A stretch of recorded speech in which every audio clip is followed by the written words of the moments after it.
I want to craft the Cleric's deck, but I feel like Captain is getting nerfed, so I want to see how that plays out.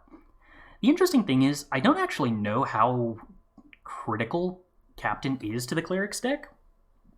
I think that as far as what good matchups Clerics has, so like its place in the metagame, I think most of those matchups, it's already a good deck without playing Captain. We're going to need more lands than that. Alright, alright. We'll keep this. I hate throwing away this Stormseeker, but I want to keep a curve of 1-drop, 2-drop, 3-drop.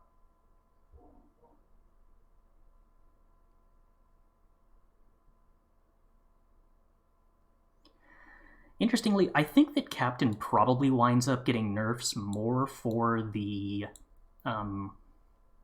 historic metagame than the Alchemy one. It's kind of funny, but I think Captain's actually like totally balanced in Alchemy. But it might not even get nerfs. I would not be excited to see anything get nerfed right now in Alchemy specifically. Ugh. Ascendant Packleader really stonewalls me pretty hard here. Not loving that.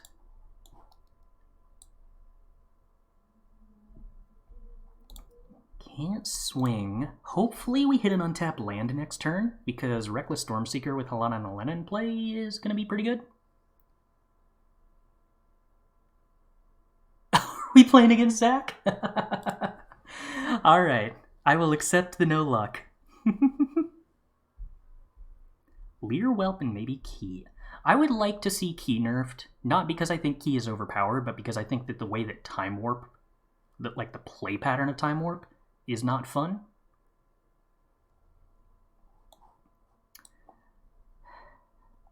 I don't think it needs a nerf necessarily. Like, you could even buff another aspect of it and remove Time Warp. I think I'm just swinging with my 4/4 here. But other than that, I don't actually want to see any nerfs. I'd rather see more buffs. But because right now the format is super open and has a really balanced set of decks that are all kind of rock, paper, scissors-y against one another.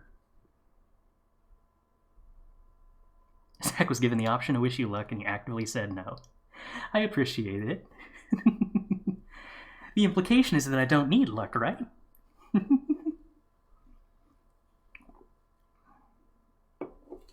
Oh, so many cards drawn. How disappointing.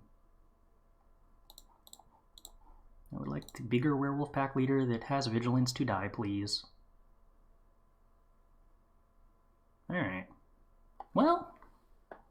No, my opponent drew lands. So lucky. I would have preferred to have drawn lands also. I wager I'm in trouble.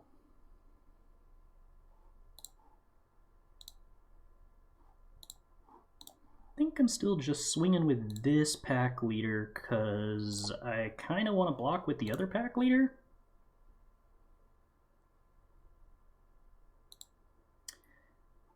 It turns into night, which is kind of cool for Stormcharge Slasher.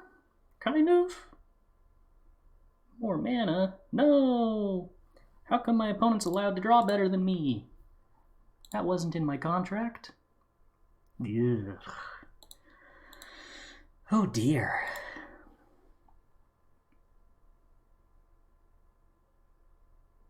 Yeah, it's kind of an interesting choice. Do you give it to the Stormcharge Slasher? Because I think you do. The Stormcharge Slasher has Trample, and like, I actively don't want to block it. Yeah, I think you want to put me in a position where I'm, like, probably going to lose my creature. I think in this spot, well, assuming I'm on a stock deck where I can't do anything with this 2 mana, I guess maybe it's worth playing around potentially me having a removal spell or something here.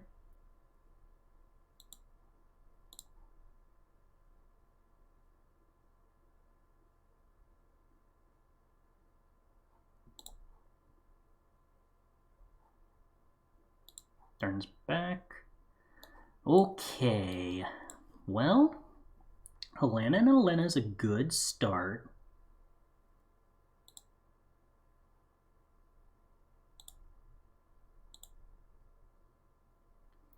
I attack with Halana and Alena...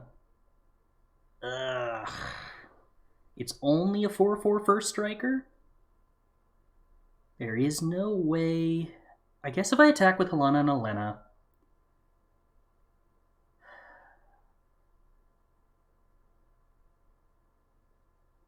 I'm 1 power short of having lethal on an attack here and forcing a block on something. So if I attack with Halana and Alena, they block with everything. I kill Stormseeker and lose Halana and Alena. It stops it from turning to Night. That's kind of good.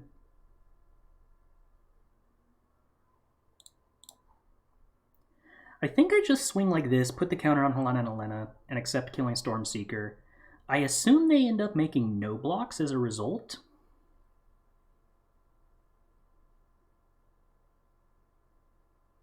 And then I have to avoid dying while it's night.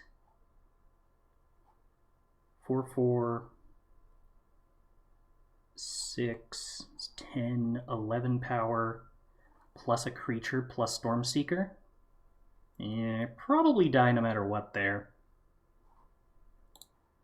But I don't think holding back works for me. I guess I could not swing with the Stormseeker. Yeah, maybe not swinging with the Stormseeker was better.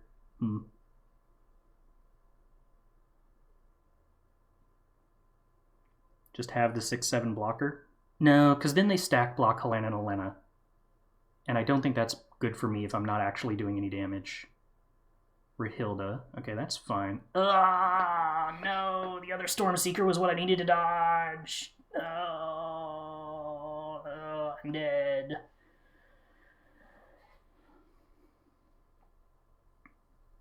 Was a land lethal? I don't think so.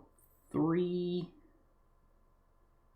I mean, Slasher's definitely super lethal.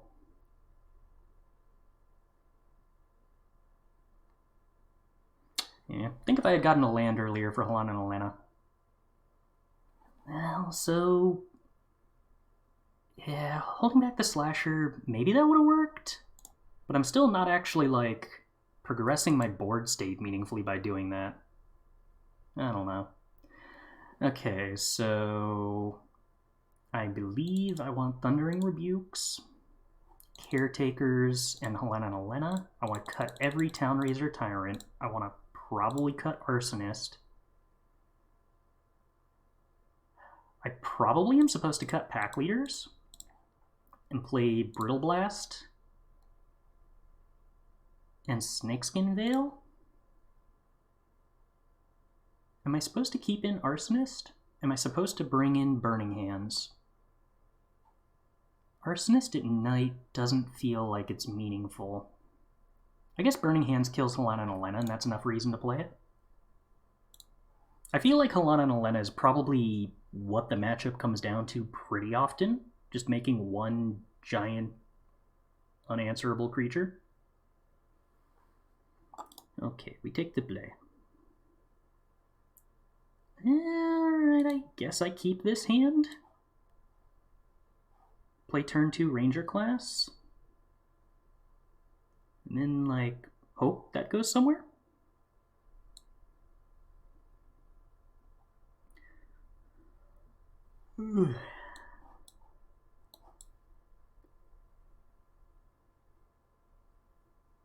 Meanwhile,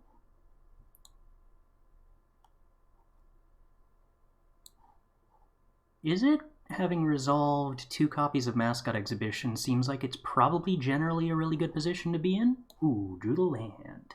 Doing it. Alright.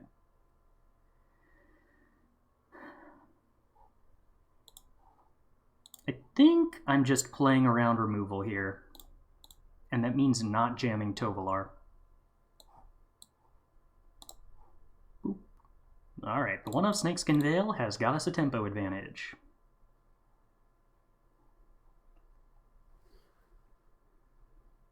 No, my 4/4. I needed that for attacking with.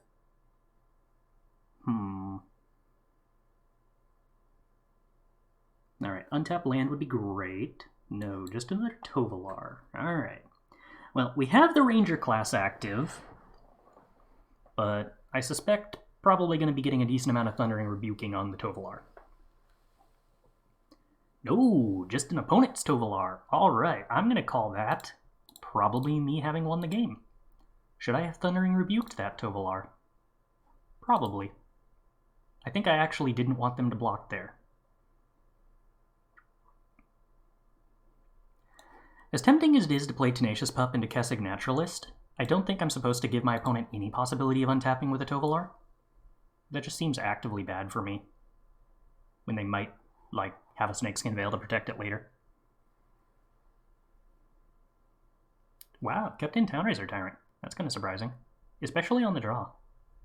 I feel like Town-razer Tyrant's not really good enough against an aggro deck. I will decline.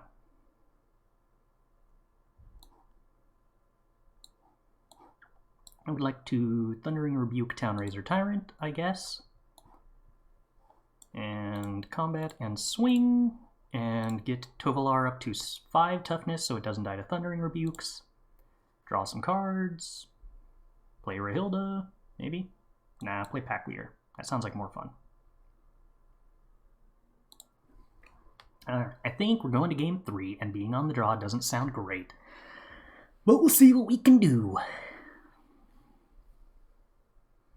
I'm really uncertain about Caretaker, especially now knowing that my opponent's keeping in Town-razer Tyrants, which they're probably still going to do on the play. Or, well, they're even more incentivized to do on the play, rather.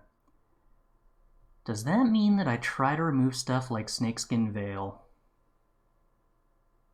in favor of a Plummet? Snakeskin Veil is very mana positive. That's good.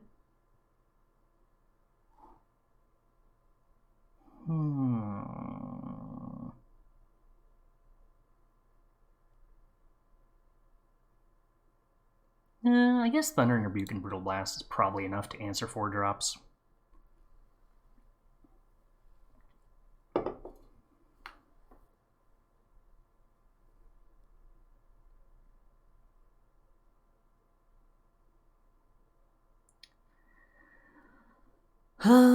Okay, yeah, this seems good. Werewolf Packleader is a close to ideal 2-drop, Tovolar is a fine 3-drop, and we have a Halana and Alena. I wonder... I think I'm supposed to play Packleader even if my opponent plays Rahilda. Packleader being a 3-3 just seems better than trying to fight a 2-2 first striker with a 2-2 first striker.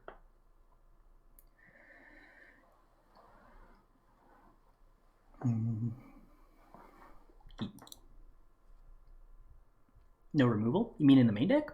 Because we definitely boarded in a lot of removal. Plummet, I don't know. Maybe I'm supposed to cut, like, something for Plummet, but is it just supposed to be some random creature? Yes, thank you, Auto-Tapper. I love having Lair of the Hydra priority here. Opponent Rahilda's. Sure. Okay, we get to go Stormseeker next turn and then curve that into Halana and Alena. Still gives the opponent openings to do the same thing before us, but still pretty good. Yep, there's Thundering Rebuke. Here comes Rahilda. You may cast, spend mana as though it were any color. Alright, so they can play a Kessig Naturalist next turn. Don't love it, but okay. We play Stormseeker, we do not attack, I would like to be able to block.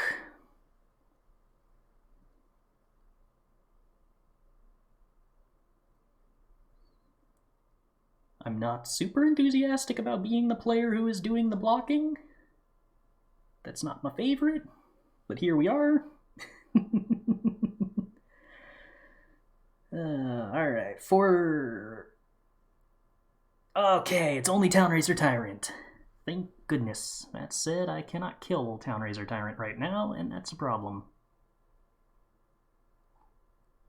Decline, right? Decline, definitely. Okay, Halana and Alena.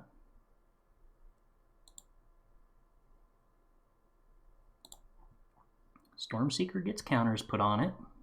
Am I attacking with Stormseeker?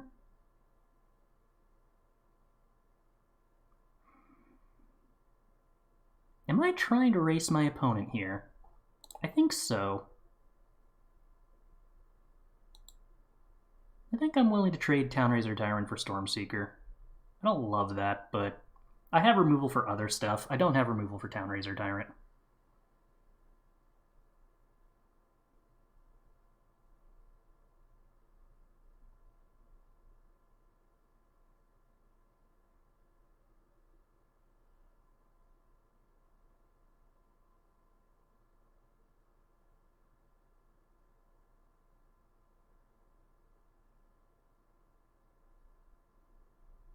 I'm probably sacking the Lair of the Hydra next turn. Maybe not. Maybe I want to like Tovolar and Rahilda if both of my creatures are still alive. Possibly. Alright. Did they have removal and choose to play Town-razer instead? Apparently not. Okay. So they level up Ranger class that lets them attack with Rahilda.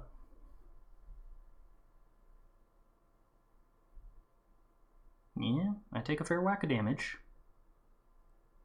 Town-razer Tyrant has Vigilance. That's annoying.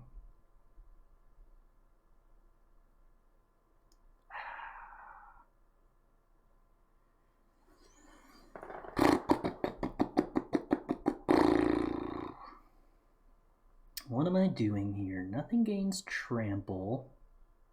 I can go to 6.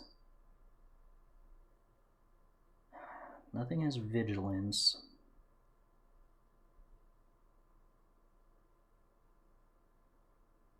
If I put Tovolar in play, then it turns to night next turn.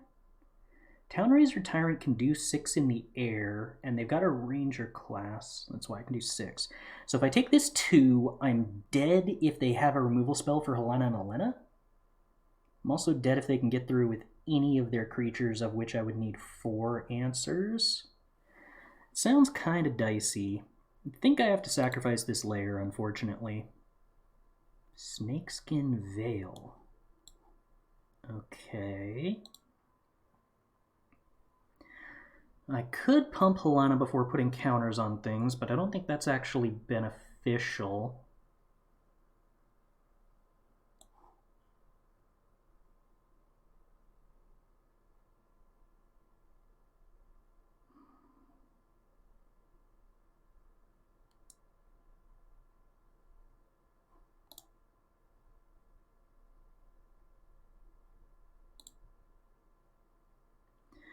What am I putting counters on here? Am I just super stacking Stormseeker? I don't think so. I think I'm stacking on Tovolar.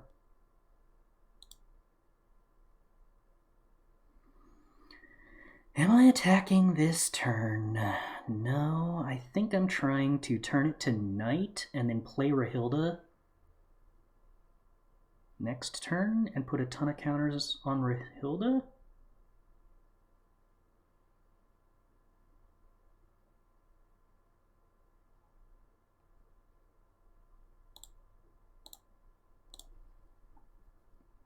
Oh, you're right, we only have 2 wolves. I once again have forgotten that Halana and Alena are not wolves. Yeah. No, that doesn't function. That's not a good sign. Because it doesn't really leave me with outs, does it? I guess the out could be the opponent not turning it to... or not making it stay night. Not making it stay day, turning it to night, something like that. Some combination of those words.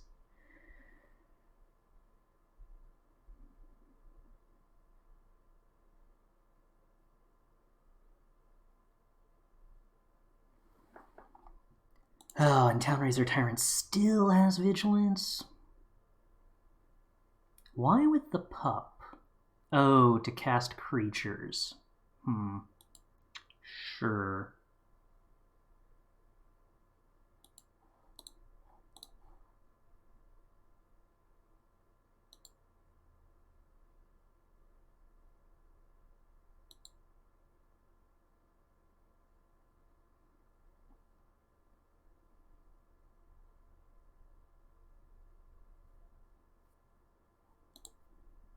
Yeah, that's an awful lot of lethal threats next turn, isn't it?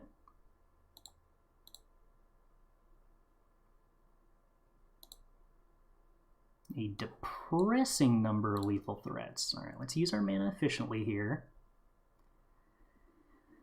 Alright, so if I have 5 blockers, 1 chump blocking Town-razer Tyrant, they have...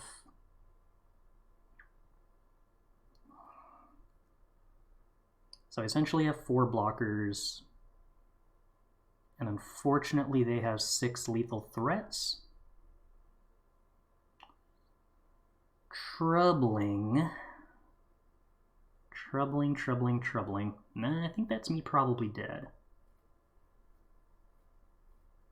What's the out here? Is there any? Not without trample. I still don't think that Knight would have really gotten me there either, but yeah. I guess Plummet for Town-razer Tyrant actually would have been the difference. Well, if we had it.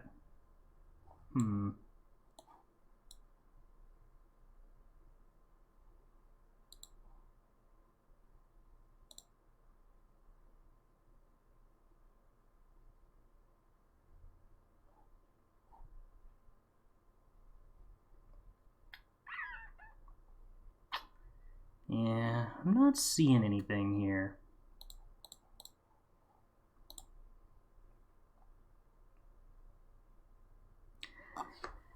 Tenacious Pup actually a really impressive difference, and that the lack of me having one did a surprising amount here.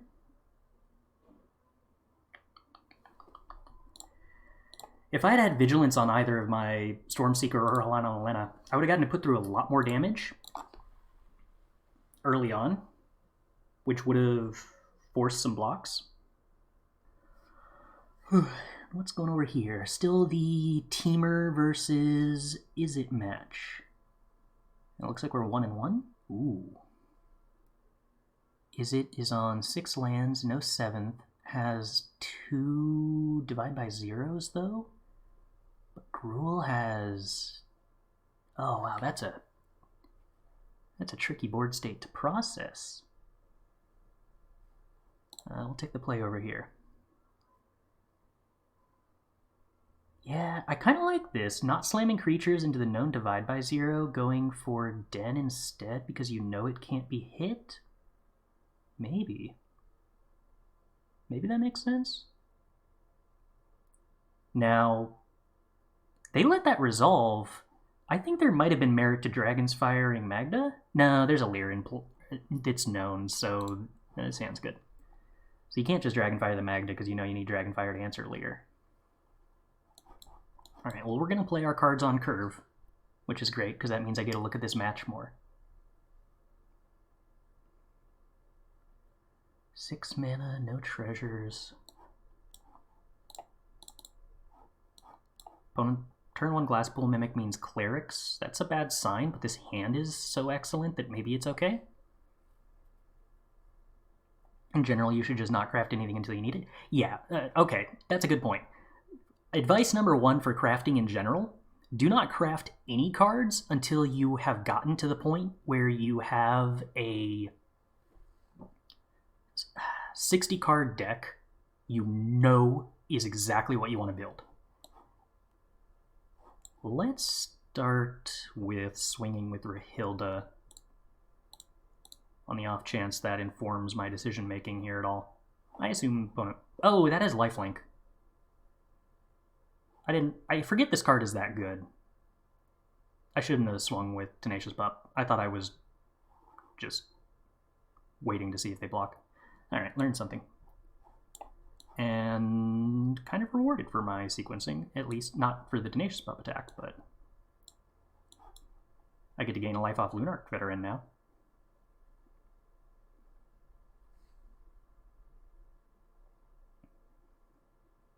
Meanwhile, Gruul resolves Goldspan Dragon. That's pretty scary. Does it have anything in the graveyard that can remove that? Okay, Righteous Valkyrie got hit with a plus effect, meaning it's bigger than Town-razer Tyrant. Lovely. I guess it's lucky that I have Ranger class, because that actually lets me use Town-razer Tyrant as a 5-power attacker. Alright, let's go after... Do I go after blue sources here before white sources? I guess? White sources do technically have more use. But blue source lets them play Glasspool Mimic? Do I care about that? Do I care about that? Do I care about that? I think maybe I care about that. No attacks.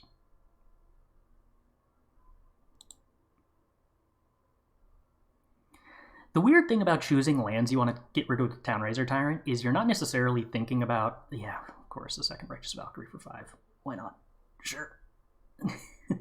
You're not necessarily thinking about what land you want to remove now. You're thinking about, like, what land you want to remove in, like, 6 or 7 turns.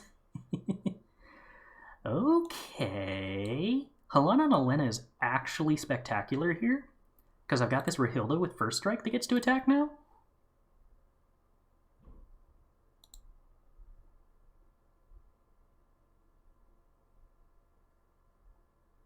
We're actually keeping the opponent's life total sort of under control. This is going better than I had any right to expect it to. Part of that is the opponent having missed a land drop. Meanwhile, is it looking like that's a really rough spot?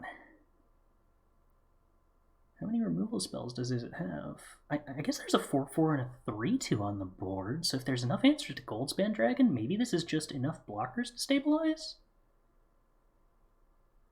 Like a Cinderclasm.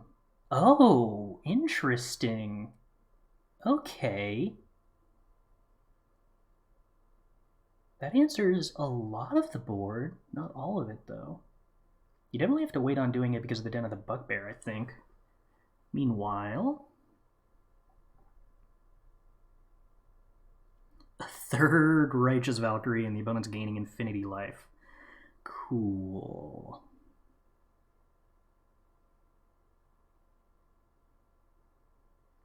So if I put 2 counters on Rahilda and swing with Rahilda, we kill a 3/5, and then they do exactly 7 damage to Rahilda. That sucks. Do I have to Ranger class up Rahilda, then, in order to attack with it here?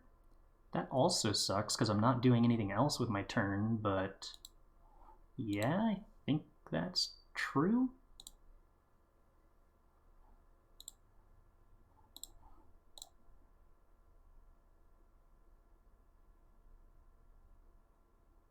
It does have trample, so that's not a very useful chump block. But I guess it gains them some life.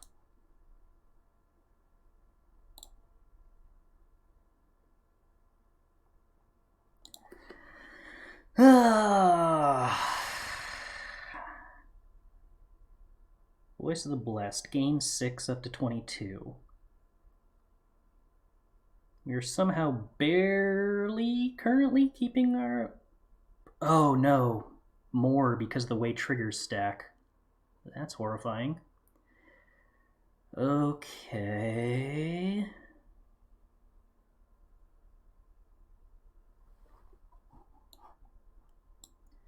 So we play the other Town-razer Tyrant. This one gets Tenacious Pup triggers. Go after the white source. Alena gives that haste and more counters, so they can triple block Town-razer Tyrant, trade with 1 Righteous Valkyrie.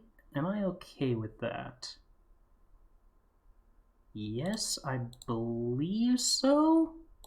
I think I'm okay with that.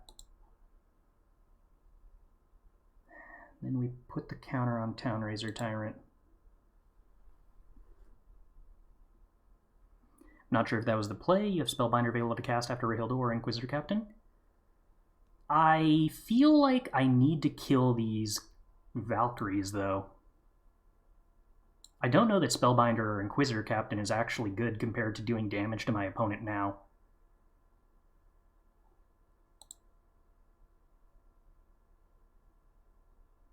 keeping their life total sort of under control.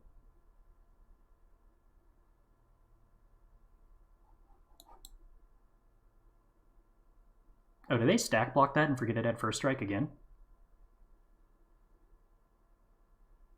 Oh yeah, Captain, I don't know if Captain actually does anything. At the very least, we have way too many creatures in play. Skyclave Apparition targets Halana and Alena. They might go for the big Town-razer Tyrant. No, wow, they go for... yeah, I was going to say, that seems very wrong. I can't believe we won that. But this feels like a good match for Plummet. I want Halana and Alena. I want Caretakers.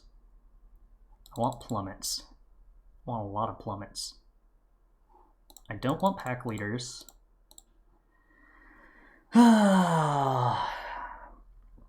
Town-razer Tyrant didn't do terrible that game, but I'm still pretty convinced it's not good here.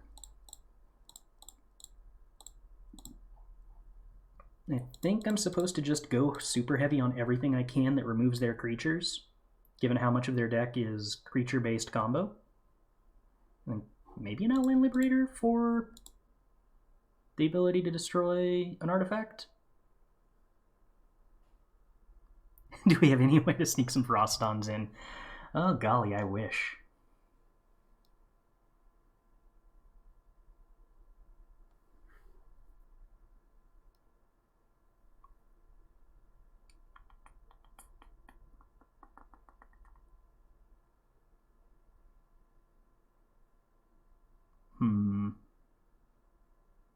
I kind of feel like Rahilda is very unlikely to do anything, but I also feel like Kessig Naturalist is pretty unlikely to do anything.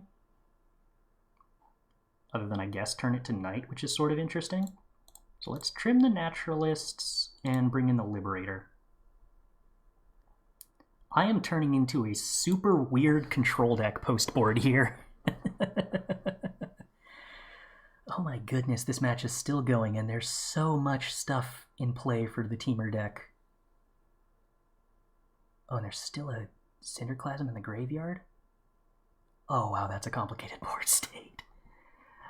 Okay, we'll keep this.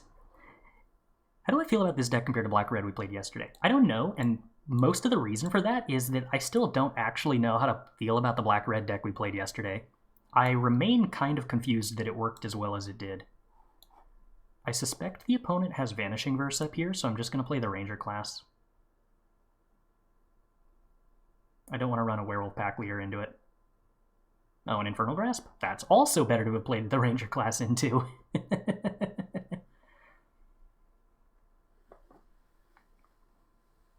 What's your 3-drop opponent? Spellbinder? Alright, behold my Plummets. They take Alena and Alena, and that does make me feel kind of awkward.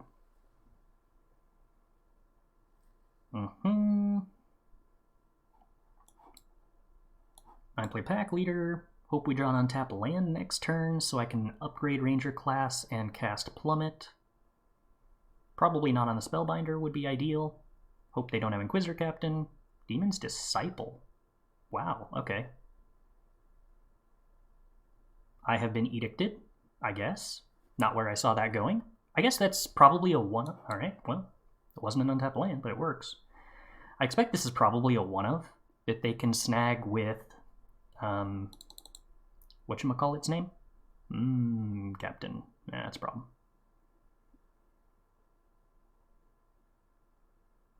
More captains. That's a problem.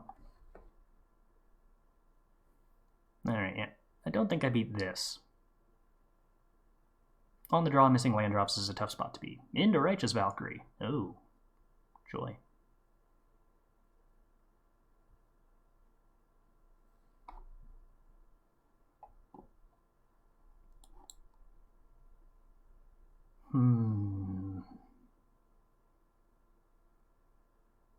Two Inquisitor Captains, huh? Couldn't just be one and a Righteous Valkyrie?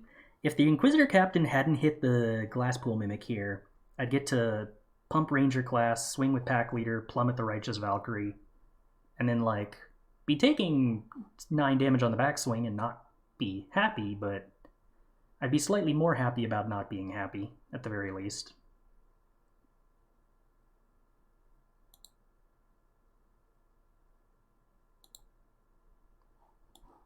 I guess I'm probably supposed to plummet the Righteous Valkyrie now before they have Valorous Stance up. Valorous Stance is another in the long list of cards whose name I can never remember.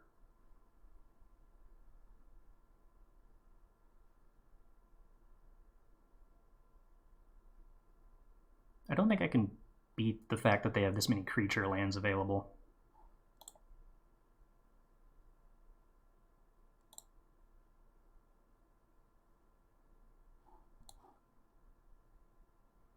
I think I'm just plummeting Spellbinder for attempted tempo. Which of these am I supposed to kill? The Captain or the Mimic? Is there a difference at all?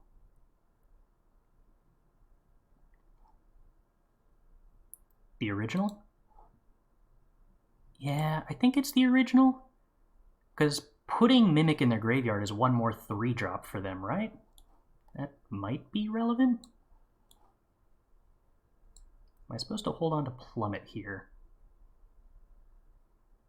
I feel like I'm probably just taking 6 damage. Yeah, I'll hold on to Plummet. I don't think upgrading Ranger class matters in this spot. It's true that they can't bring back the Mimic, but I don't think they can bring back the Captain either. Oh, yeah. Or it can't bring back Mimic because it's not actually a changeling for some reason. So it doesn't have Cleric creature type in the graveyard.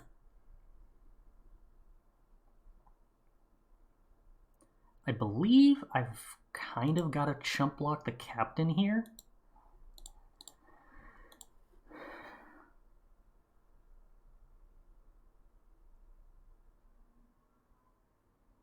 Right? Because if I don't, what am I doing next turn? I'm at 2 and die to Hive? That's not really acceptable. This at least keeps me alive if I hit an untap land and represent Lair of the Hydra activation to block the Captain. Okay, Skyclave Cleric barely doesn't matter. Stormseeker holding up Plummet? Chump blocks, but that's it. Nah. Think I'm supposed to hold up Lair of the Hydra, blocking Inquisitor Captain?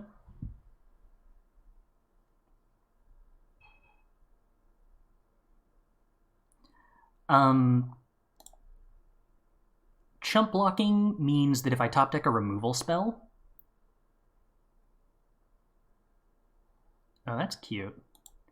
But yeah, chump blocking means if I top deck a removal spell for Captain, I'm not just dead to Hive. If we had drawn a land here, and I could actually profitably block the Captain without losing mana, that'd be super cool. In fact, if I had top decked an untapped land, I would get to block the Captain and kill the Frost Dragon here and only be going to 4. That'd be super radical.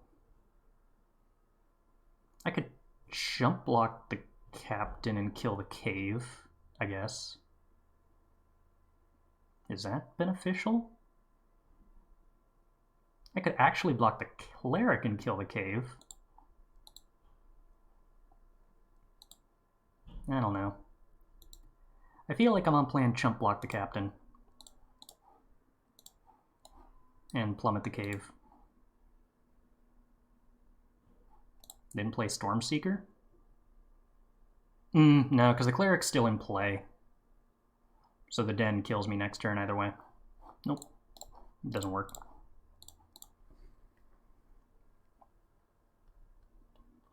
I could make it a 2 and block the Skyclave. I don't know that I had an idea of what my actual outs were there, to be honest. Alright, so that might have been a point for Tovolar over Stormseeker. Did we get lucky last game, or is this actually a reasonable matchup? It is not a good matchup. We got pretty lucky in game 1. Opponent got stuck on 3 lands forever. In my opinion, the only hope is to keep the Wolf alive and have the Ranger class make it into a 4/4. The Pack Leader, I think we would have died before we could have done that, because attacking with Ranger class would have meant that it was tapped. And weren't we just dead if we didn't have the ability to block with Packleader? I feel like at the very least we were pretty close to dead. I think I'm going to keep this. That's true, they did use the Mimic as a creature, but they used it as a 3/5 flyer that gained them 10 life, which was probably pretty worth it. Okay, this hand is absolutely amazing. All we want to do for the rest of the game is draw lands, and maybe plummets. Yeah, I do think that this is not a good matchup at all. I'm hoping that the sideboard plummets do help, but I don't have the experience yet necessary to really make a judgment on that. Is this still the same game of Izzet versus Temur? Somehow? Ooh, alright. Packleader is pretty stellar. It's not a land, but it's still pretty excellent. We might be able to win this if we draw one more land. And we're going to get to draw a card off Packleader next turn in all likelihood. No, or they can Vanishing Verse the Packleader. Never mind. Well, the good news is they didn't have that for Stormseeker, so still accomplished something.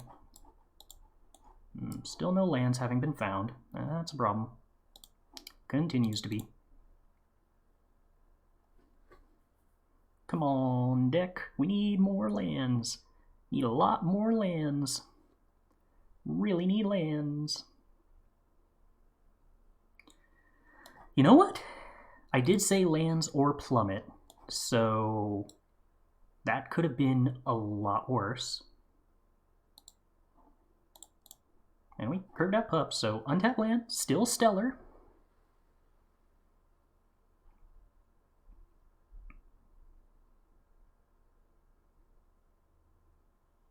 Yeah, more Righteous Valkyries, but opponent's life total is kind of under pressure. Come on, land. Oh, we did it. Oh boy. There's a chance.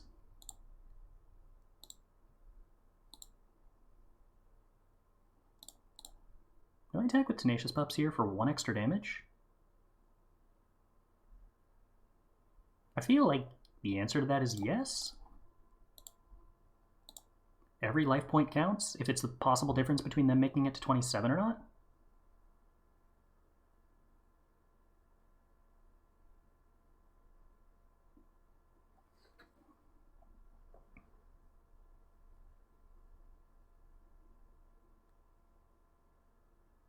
Okay. We're holding in.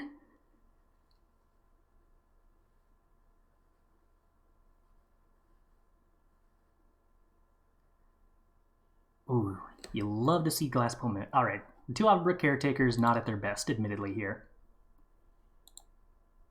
Alright, so this I think just goes on Tenacious Pup, and this goes here. Alright, squad, let's keep going. And it's going to turn tonight. Although they have Lunarch Veteran in the graveyard that helps. Yeah, you gotta chump block Stormseeker here, opponent, and go to 2. Woo! We beat Clerics! Technically, Plummet was exactly the same as Tangle Trap in this situation, but I'll take it!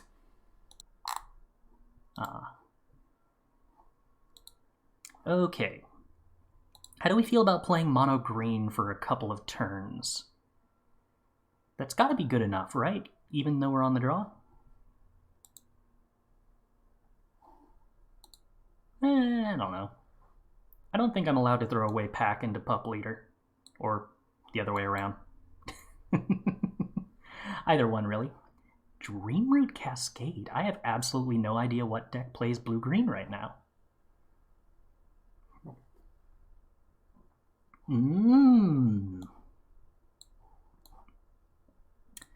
Opponent on Simicky ramp stuff.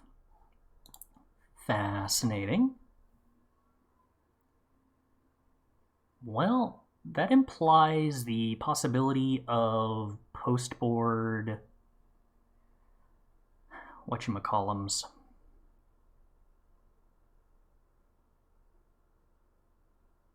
Green. blue things that bounce everything, that are good against me, they could play those. Why can't I remember the name of that giant that bounces all non-giant wizards? More Halana, not what we were looking for. Annoyingly, I think I actually have to activate Lair here to draw a land, hopefully. Cyclone Summoner, there you go. Alright, hit the land. Excellent, excellent, excellent. I still feel not great about what's occurring right now. I'd feel better if I could cast Town-razer Tyrant next turn, but eh.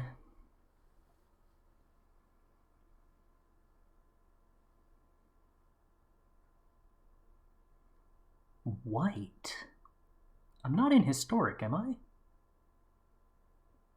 No, that wouldn't be playing Key to the Archives if the opponent was on some kind of Mirari's Wake list. The interaction between Storm and Key is excellent. Yeah, that's true. Getting to just put Key into play with Storm is pretty cool.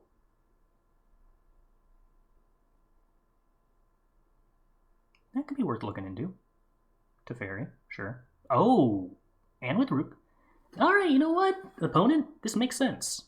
Untap Key to the Archive, untap Root Coil Creeper, untap a land, actual 0 mana Teferi? Alright.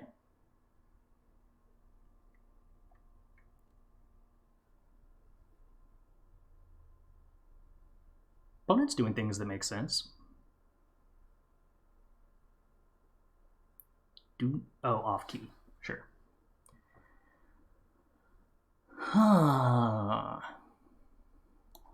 Well, do you have Divide by Zero also, opponent? Golly, I'm wicked in danger. Okay. Mask of Exhibition. Alright, yeah, I'm just getting totally invalidated by this. Admittedly, Root Coil Creeper into Key is good curve, but yeah, there's a lot of ways to do that reliably. We might play Bant Teferi after I have nothing better to do, which might be like as early as next week. Decisive Denial tends not to be a card that's worth running in ramp decks because you're not actually playing creatures to take advantage of the fight mode against other creature decks. It's kind of just worse than most of the other counterspells you could be playing. How do I handle this? Opponent has priority. I bet that's bad for me. More Divide by Zeros would suck. Okay, not Divide by Zero yet. Fading Hope.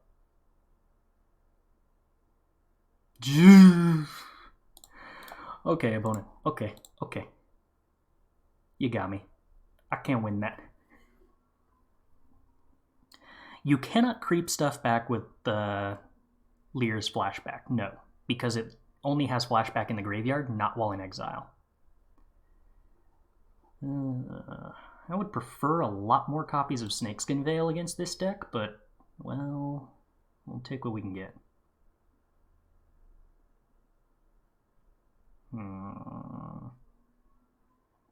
Feel like I want to cut Arsonist to lower my curve.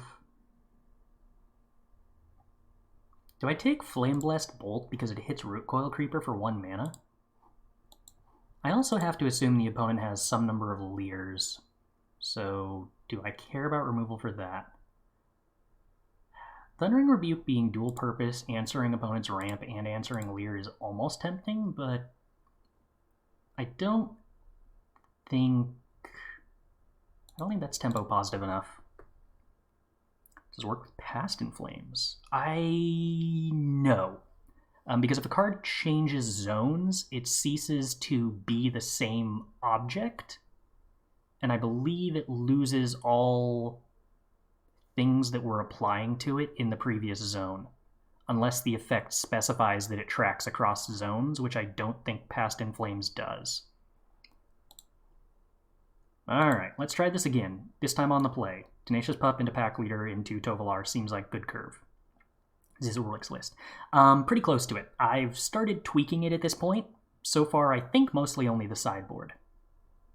Or rather, no. I got this from Frank Karsten, who might have gotten it from there. It's tricky to track deck pedigrees sometimes, if you're not paying super close attention to everything on Twitter. Fateful Absence seems really nice as part of a tempo removal package. Why haven't I seen it much?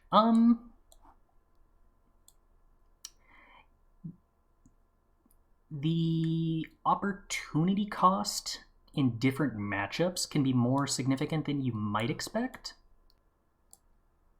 I wonder if I should double pack leader here into Tovolar actually instead of playing my pack leader.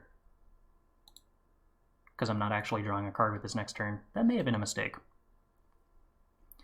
So Fateful Absence can be kind of really bad as a removal spell in control mirrors. This looks excellent. Because giving your opponent a clue token is actually a big deal. Whereas Vanishing Verse doesn't hit some stuff like Key, but when matchups come down to resource, that can be a big difference. And yeah, you're out-tempoing aggro, but you also need to have the removal necessary to...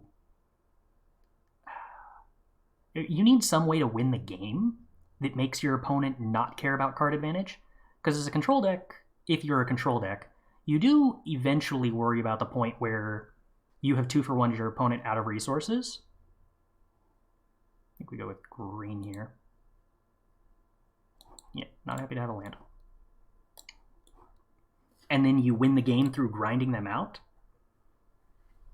But if half of your removal gives them more cards, then it becomes a lot harder to grind them out.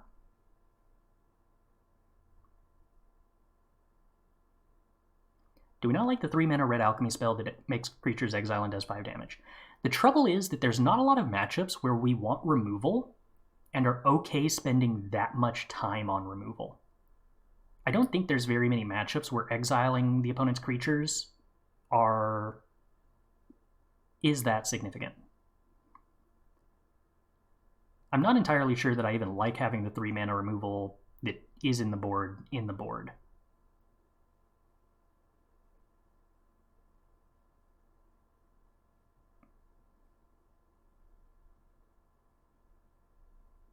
The only time I board it in is kind of just when I'm boarding in every piece of removal possible. And I still might prefer it to be some cheaper removal, honestly. Like another Thundering Rebuke, maybe? Okay. We did scry that mountain to the bottom, right?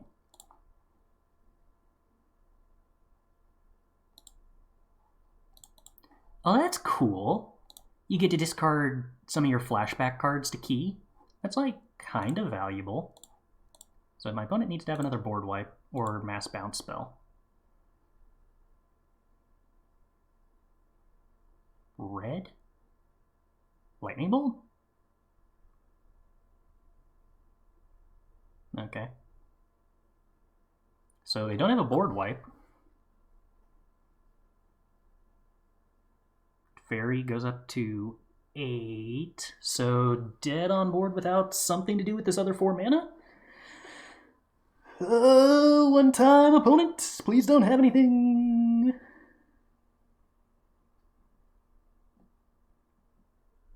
Prosperous Innkeeper is the... Wow, Prosperous Innkeeper in this deck? I mean, it chump blocks here, but... Isn't that just way worse than playing the...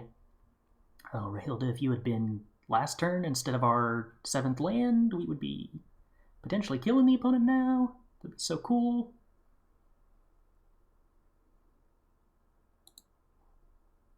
Is it worth trying to do 3 damage to the Teferi so that it can't downtick? It probably is. I think I'm supposed to do 3 damage to the Teferi and no damage to my opponent's face.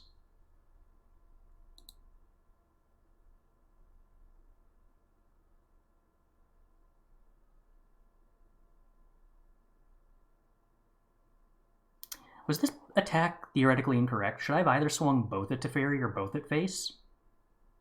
Was splitting in that way always wrong? I gave the opponent the choice of whether they would rather protect Teferi or their life total. I don't know.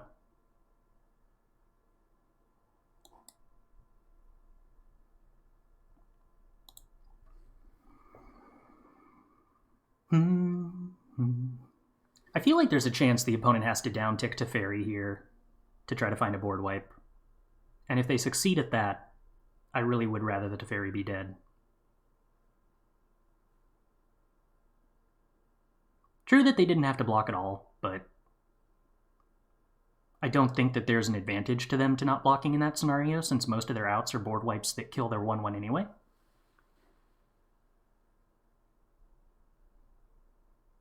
Okay, Recoil Creeper's a blocker. Sure.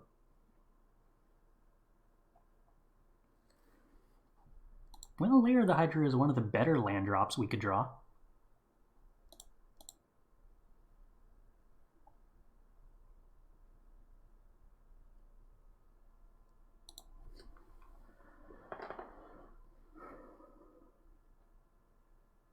Okay, well, I assume this means they have interaction.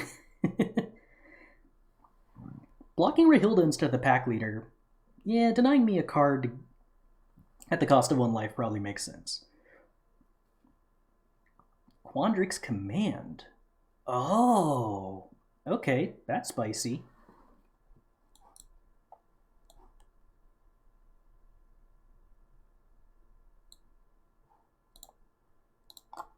Huh. Folks used to play Quandrix's Command in these blue-green decks because it countered Chariot. I guess it does counter Key to the Archive? But, well, I mean, just straight up counter Key to the Archive, I guess, is a fine mode if you want to main deck it.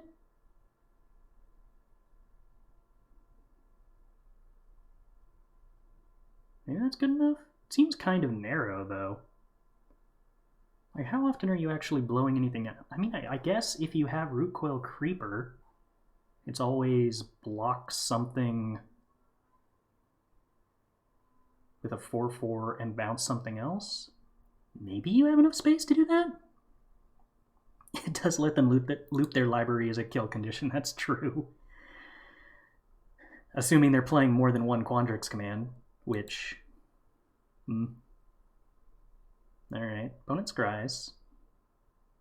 I guess the fact that they haven't been playing Path to the Festival up until now was an indication they've had at least some action. Alright, 4-drop. No 4-drop. Okay. So are you trying to tell me that I am 1 mana short of activating this Lair of the Hydra for enough to kill my opponent, and therefore force them to chump block the Lair of the Hydra and allow me to kill the Teferi?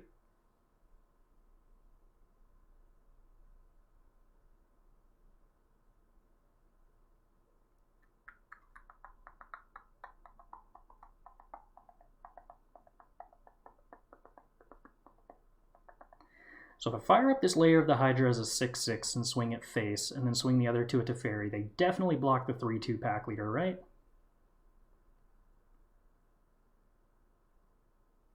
What if I fire up the Lair of the Hydra for 5 and swing it to Teferi, and then swing both pack leaders at face?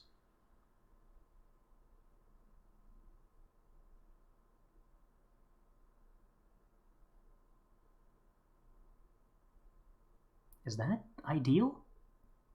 I think that might be ideal.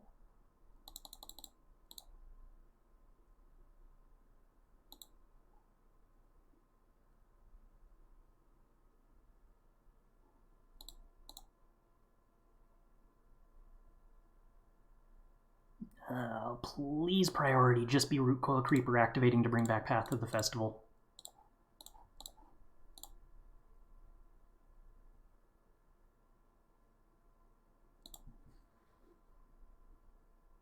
Okay. They block pack leader. Do you have an answer to Teferi? Protect Teferi? No. Okay. That's a start. Isn't that strictly worse than swinging all at face? No, other than that I'm giving my opponent the choice, because I think I want to kill the Teferi there. Sure. Oh, okay.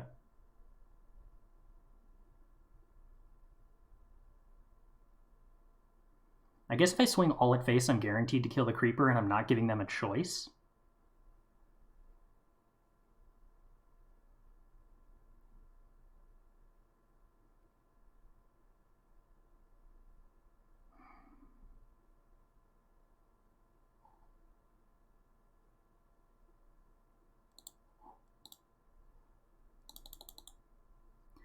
So what could this be foretold?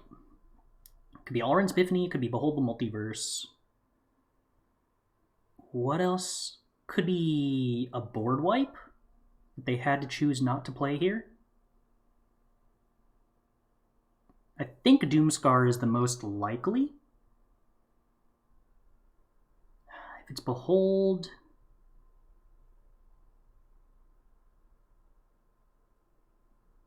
I'm trying to decide how much to animate this Lair of the Hydra for. I don't know if there's like any merit to not doing it for max. I'm not sure what I'm bluffing here. Oh, Iron Verdict. How much is that? 5 damage?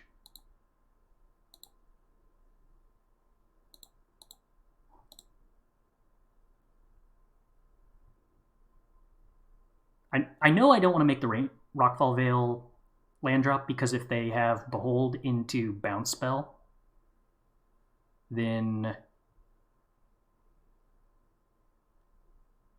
I want to replay Lair of the Hydra. And they probably shouldn't have foretold that, because I would have had to play Rockfall Vale to play around Quandrix's command if they hadn't foretold it.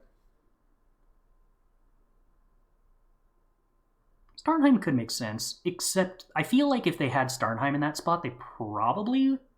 Well, no, maybe they don't.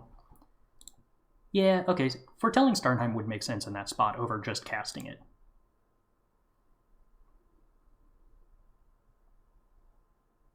Check what it was. It's probably just Doomscar, right? Yeah. It was indeed just Doomscar. Any changes? Actually, is Volatile Arsonist actually good against an opponent's deck that's playing Teferi? It probably is. I probably underrated that. What should we cut in that case? I'm actually kind of not super sold on the idea of Tenacious Pup, given that the opponent's playing 2/2s that block it.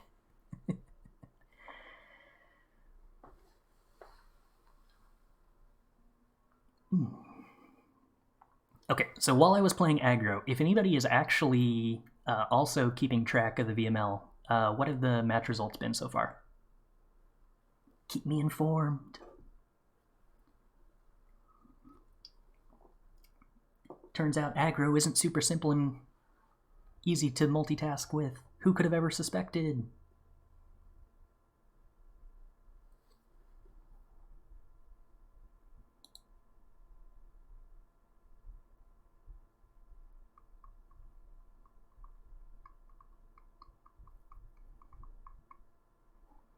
Alright, okay, magic hands. Keep. Do we lead on Packleader here or Tenacious Pup? We're playing Ranger class on turn 2. I assume I'm probably supposed to lead on Packleader. Pup just isn't exciting if they play 2-mana ramp spell. Okay, it's admittedly much better if they play Prosperous Innkeeper. You know what, opponent? You got me. I have been thoroughly defeated. I guess that's why you play Prosperous Innkeeper over a 2-mana 1/1. It's also a land. 3/4 Stormseeker is good, but I assumed it was most likely my opponent played a 2/2 ramp creature, and Pup, as a 1-drop, wasn't doing much there.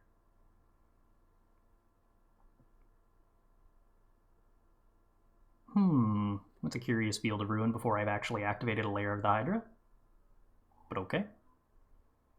Guess I'll fetch a red source, because that actually fixes my ability to play my 4-mana dragon. Just up the class and play the pup.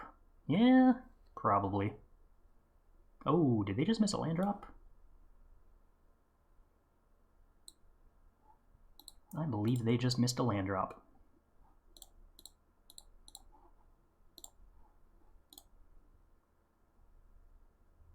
But they were that desperate to thin their deck of lands and get a white source? I actually don't understand what that implies at all. It doesn't really make any sense to sorcery speed the Field of Ruin.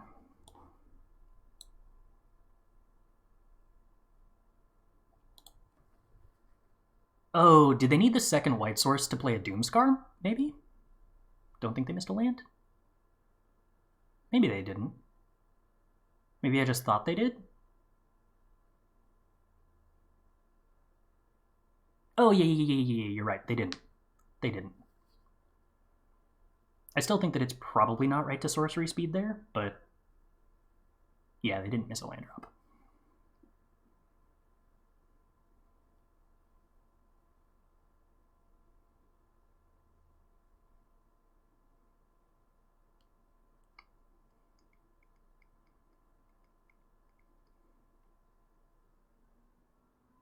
More innkeepers?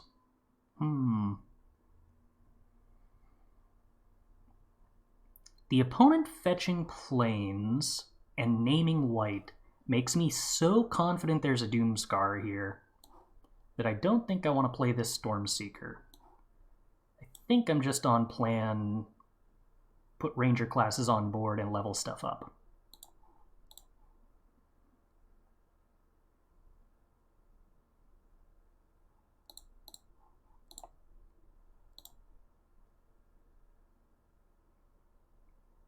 I have no clue where I'm supposed to be putting counters. Guess I'm going to stack Pup. I want to... Between the 2/2 token and the Pup, I would rather the thing that is worse if it gets bounced for them.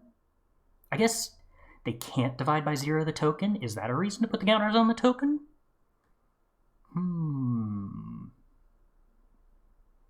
Bet the Doomscar is a Bamboozle? Well, thankfully, because we drew Ranger classes, we got to play around the Doomscar while also doing a bunch of good stuff. That's kind of the ideal.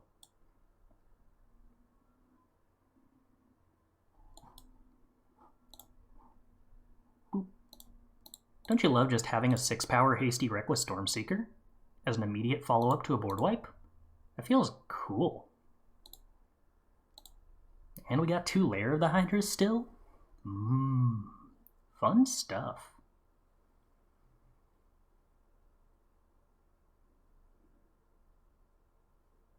I guess Prosperous Innkeeper's sort of interesting in that it makes your board wipes less bad compared to other 2-drop mana rocks. Mana creatures, rather.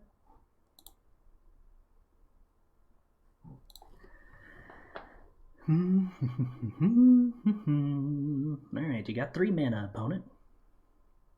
And at 10 life.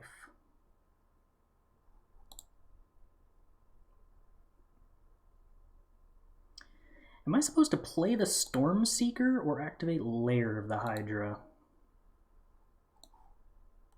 Or play Town-razer Tyrant? I think I'm 1 mana short of Town-razer Tyrant being a good play. I could do Stormseeker and Lair.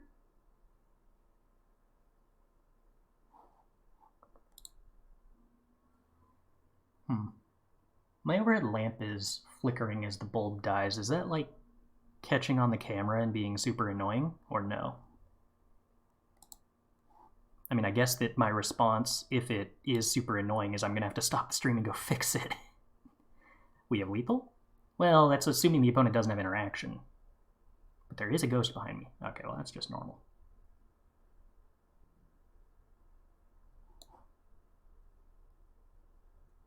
Alright, what happens if I play Stormseeker and animate Lair of the Hydra for 1? Is that fine?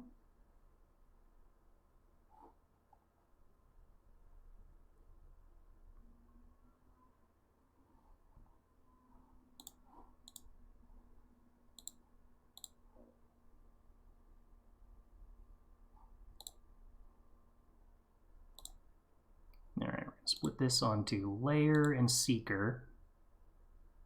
So I put my opponent to 1 if they have removal. No, I put my opponent to less than 1. I put my opponent to 3 if they have removal.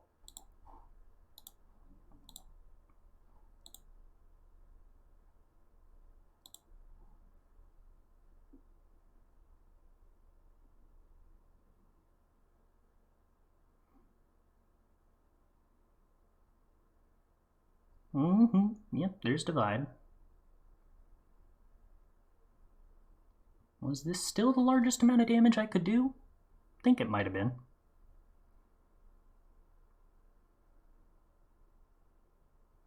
Yeah, they get Mascot Exhibition. Which, with an untapped land, they cast, make 4 blockers, be at 5 life. Yeah, okay. So I guess I'm playing Town-razer Tyrant and swinging with it in the air then? If I draw a land, what happens?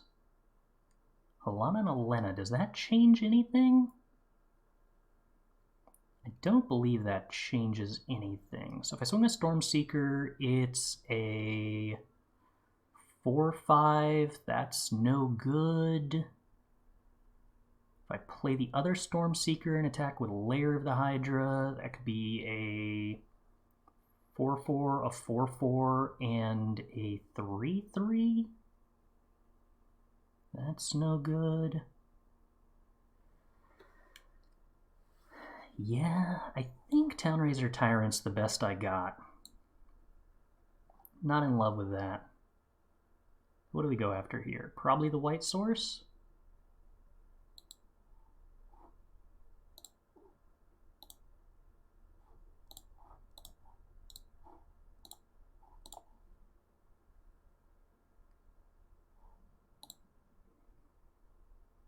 I can play Halana and make both Stormseeker and Halana pretty big, but neither has Trample right now.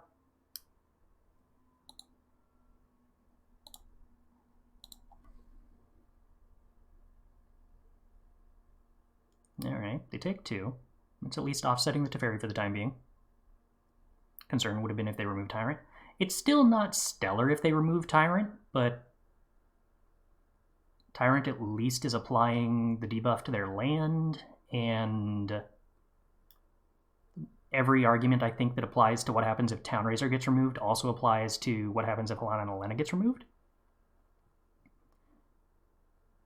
Letting it go to Night? Yeah, the concern about letting it go to Night is I'm not doing anything that turn, other than killing a 3/2 that they chump block, and they have Teferi.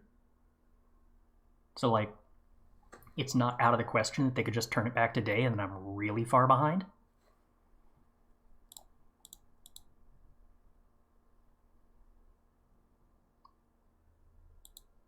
What on earth does this attack mean? I choose not to block, opponent. Oh, it means that Teferi gives it vigilance. Sure, okay. That actually is a lot less complicated than I was expecting.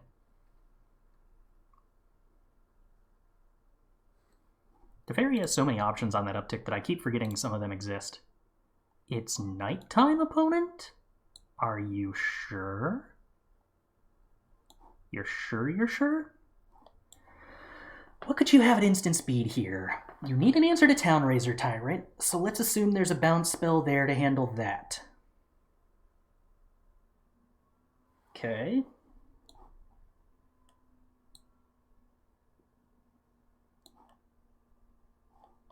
I could play Halana and Alena here, but I don't think that I'm supposed to, because that actually flips it back to day.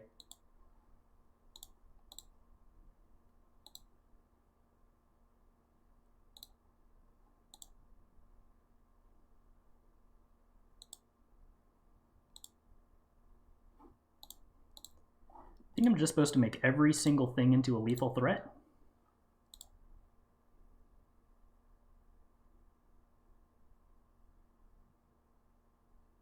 Where does this counter go? Does it matter? Is it supposed? It's probably supposed to go on the Lair. Yeah, settle not in the format.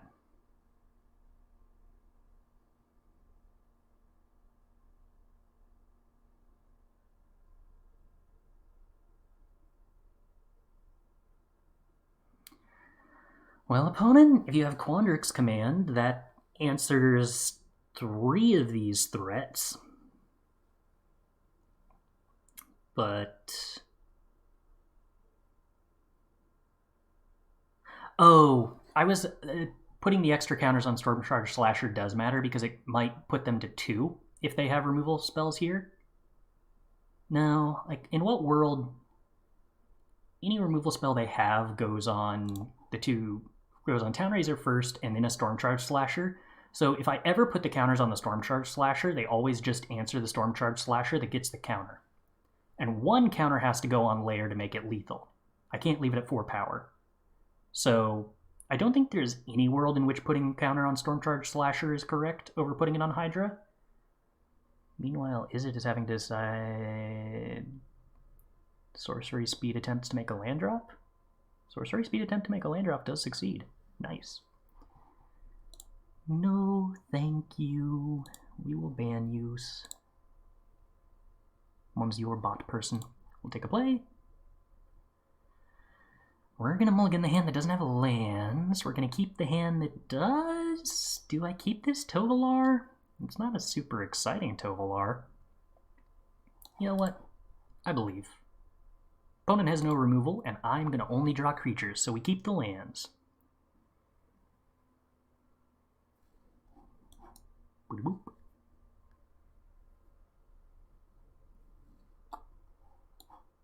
We drew a land. That's not a great start. Rahilda. Okay, pressure's on, opponent. Do you have a 2-mana spell? Or does it turn to night, and do I win the game? Maybe.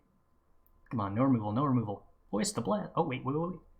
Okay, that's not actually removal, so that's still a good start.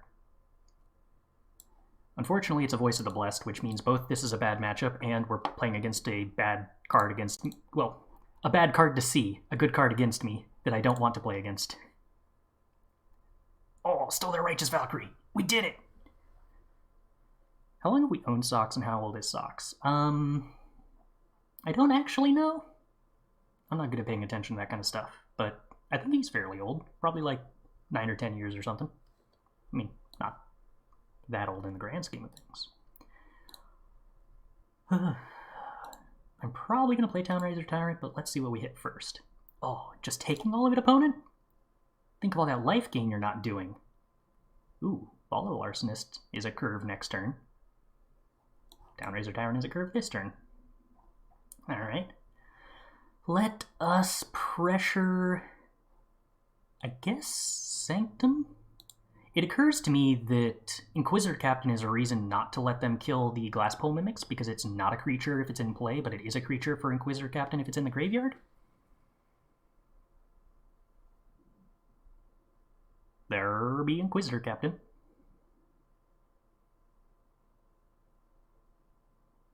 Righteous Valkyrie. Okay. That's a good Inquisitor Captain.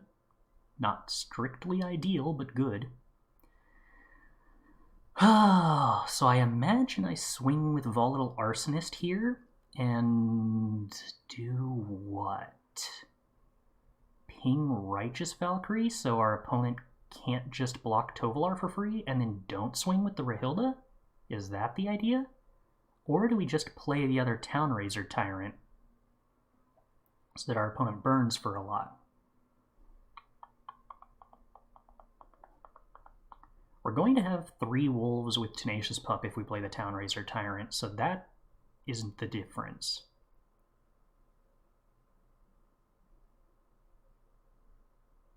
The opponent trades Inquisitor Captain. Yeah, I think Pup into Tyrant sounds like the best line for me, which I think means I'm only swinging with Tyrant.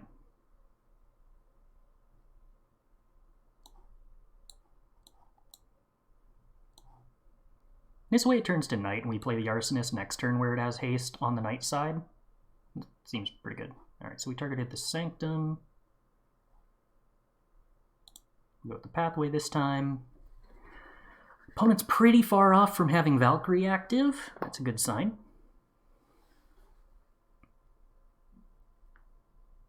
Oh yeah, I installed the Untapped add-on so that it'll be a little easier to read cards by mousing over them.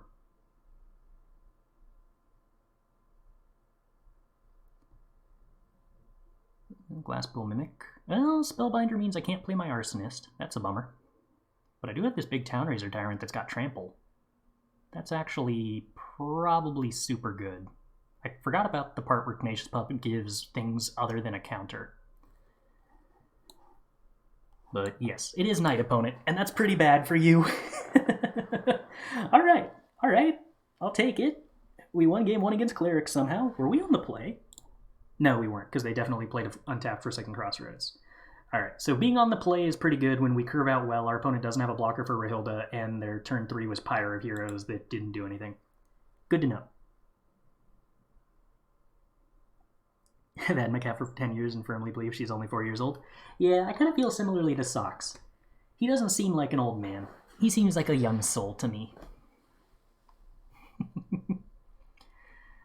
Okay, so we definitely didn't want pack leaders. We didn't want naturalists, I don't think. I think I trimmed a Tovolar, although I'm not actually 100% convinced that's correct, but on the draw probably. We brought in Thundering Rebukes, we brought in Brittle Blast, we brought in Plummets, we brought in Caretakers, we brought in Halana and Alena. And apparently, did we actually bring in Caretakers? I forget. We definitely cut Volatile Arsonist. What else did we do?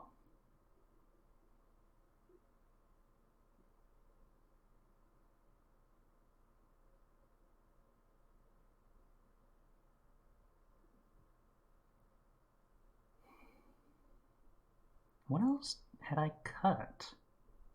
I don't think it was Stormseeker. Did I cut Tenacious Pup? That doesn't seem right. Maybe, though? Huh.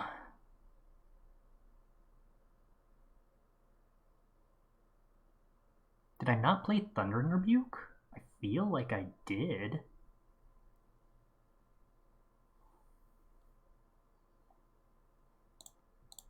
Well, I'll cut the pup and see what happens. I don't remember.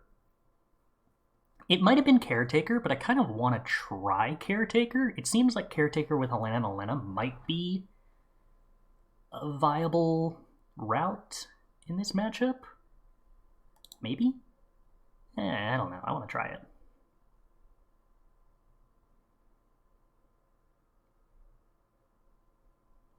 Brittle Blast isn't exciting, but it is removal, and I think I want maximum removal in this matchup.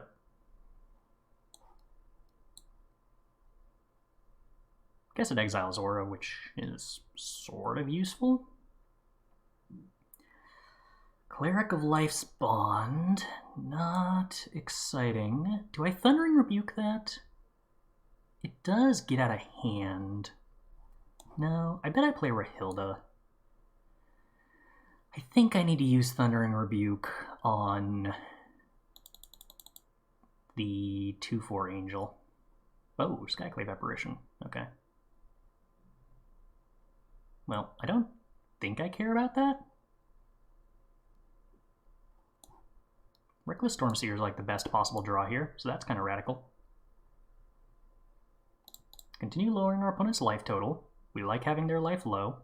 And now we can curve Stormseeker into Halana and Alena, which ought to be good. I think that's better than Town-razer Tyrant. Ooh, opponent trying to race. I'm uncertain that that's actually correct, but I guess if they can't block Stormseeker, then don't try. Pyre of Heroes. Okay, sacking Cleric. Getting a 3-drop. Pup was slightly better than Stormseeker. Was it? I think I might like Stormseeker better than Pup. Am I supposed to Thundering Rebuke the Righteous Valkyrie over playing Halana and Alena to the board? I Thundering Rebuke Valkyrie. I deny them the 4-drop off of Pyre of Heroes. I get to play Ranger class and give that haste and do a bunch of damage. Halana and Alena, on the other hand, puts 3 counters on Stormseeker and attacks as a 3-power creature. I guess attacking as a 3-power creature doesn't matter to Righteous Valkyrie. I'm probably supposed to remove the Valkyrie. This feels boring, but correct.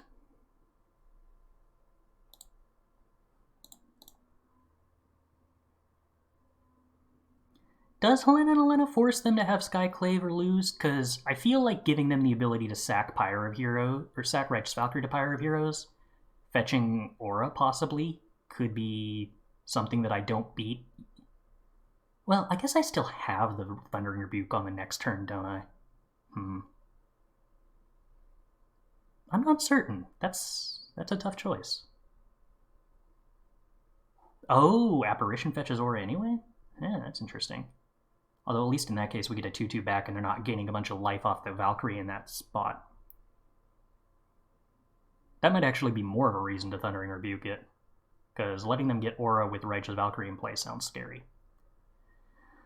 Alright, well, now they get Valkyrie again, but their life total's a lot lower.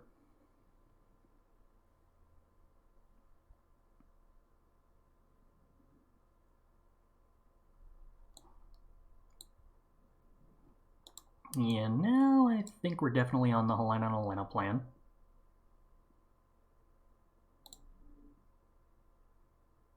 I think we're putting the counters on the Wolf token here, since it's what they would most want to block with Valkyrie.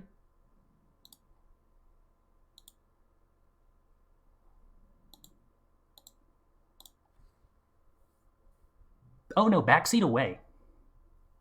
I absolutely encourage backseating. I'm here to become a better Magic player, and having chat provide rationale for alternative lines is a wonderful way to accomplish that.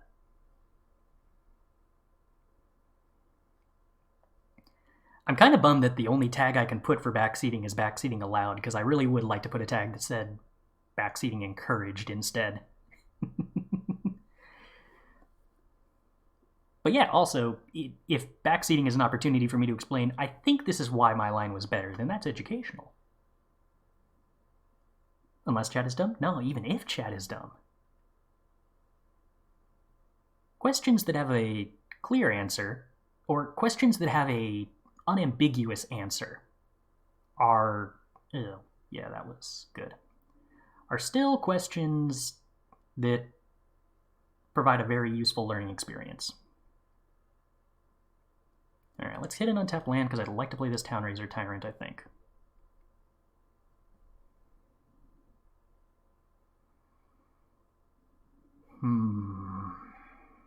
Oh, that's a good Plummet.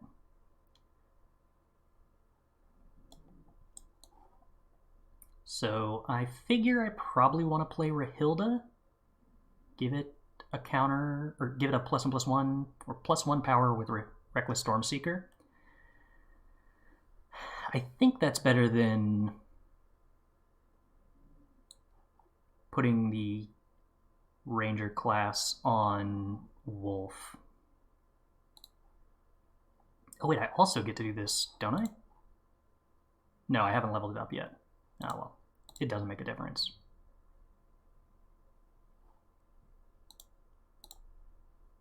I mean, putting a counter on the Wolf token does make a difference, in that it shuts off the ability to double block the Wolf. I just don't think they're going to double block the Wolf, and I'd rather have Plummet. Now, this might be a scenario where Plummet instead of Tangle Trap is a downgrade, because hitting Pyre of Heroes, that could actually be relevant.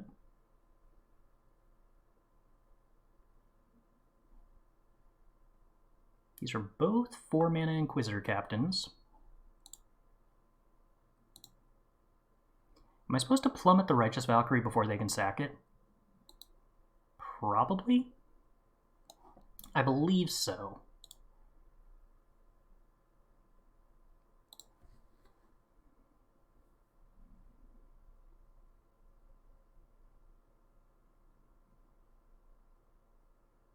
Ugh. Alright. If Pyre of Heroes sacks an Inquisitor Captain Glasspool Mimic, that counts as a 4-drop sacked, not a 3-drop, correct? It checks based on what it was on the board, not what it is in the graveyard?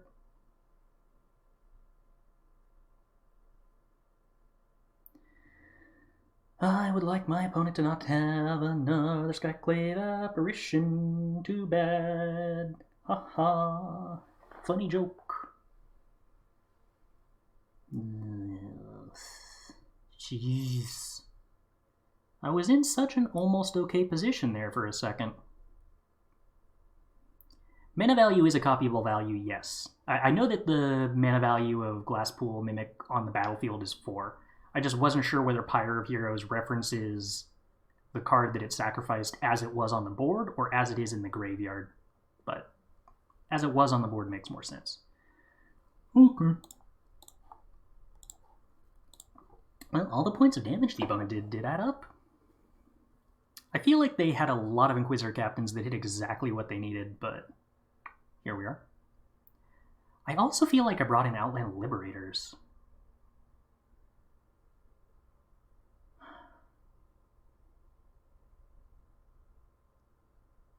How come I thought I used to have 4 more cards than this? Was I like cutting a Ranger class or something? I don't remember. Can't check when it changes zones.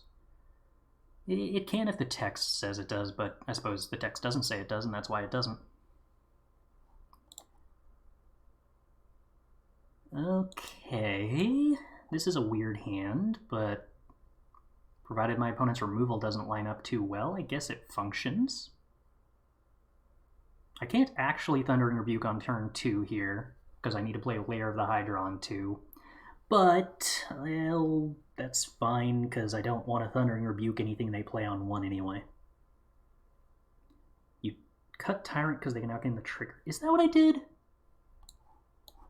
Maybe that was the case. I don't know if I actually agree with that, though. I'm more coming around to the plan of keeping their life total low so that they don't get their 3-mana clerics active is the correct plan.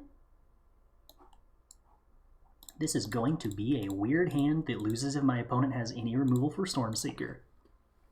But maybe that is what happened. Maybe I cut the Tyrants. Okay. That's not directly scary. Alright, our mana is sorted.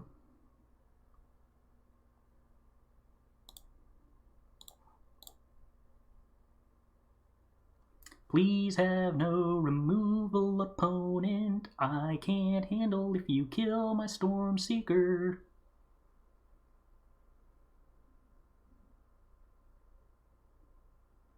Please don't have Skyclave Apparition.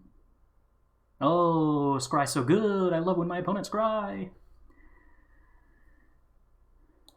Wow, Werewolf Packleader was an absolutely bonkers draw. Good work, deck.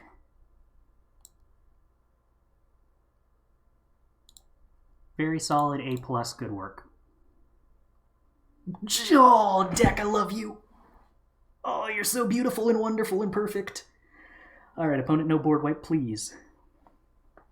What's happening at the top of the screen? I'm confused.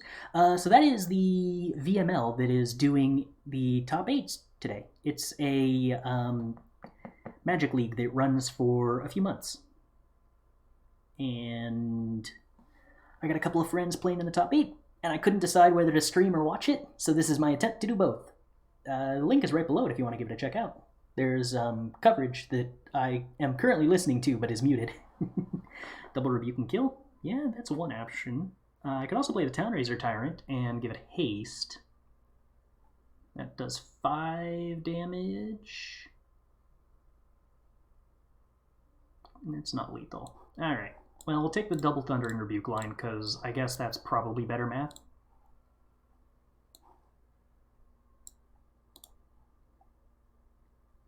This seems like better lethal.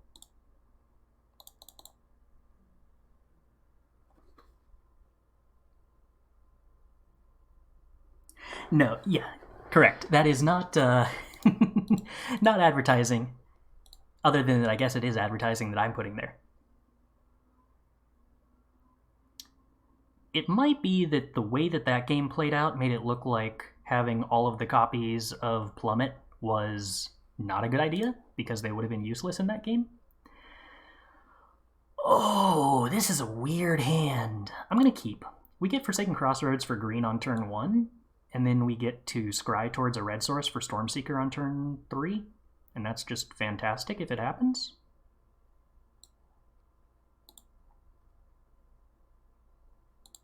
Alright, didn't even need the scry. Is Cleric's really the best captain deck that plays so many bad cards? I don't know if it actually plays as many bad cards as you might think.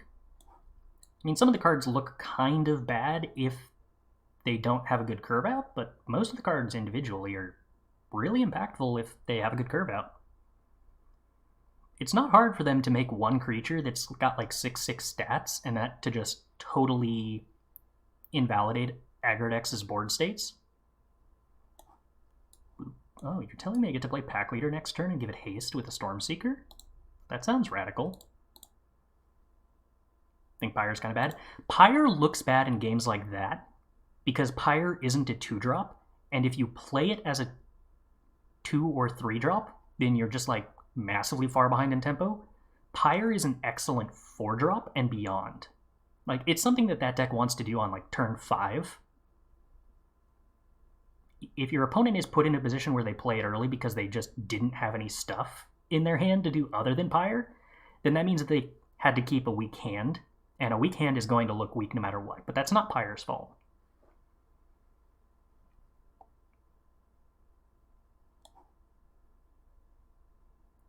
Do I want to play Packleader, or do I want to play Tovolar? They draw pretty similar numbers of cards here. Tovolar turns it to night next turn, and they can't have a board wipe yet. But Packleader draws 2 cards, and then I get to play Ranger class. It's probably supposed to be Tovolar. This is boring, but correct. Draw a card. More Tovolar. Okay. Blockity. Blockity. Take 2. I draw a card. Okay. Nobody expects Divine Purge in the tokens deck. Yeah, that's true. I would be upset if they play Divine Purge. Aw, rewarded for my prudent decision-making to not accidentally play my mountain pre-combat. Drew the 1-drop.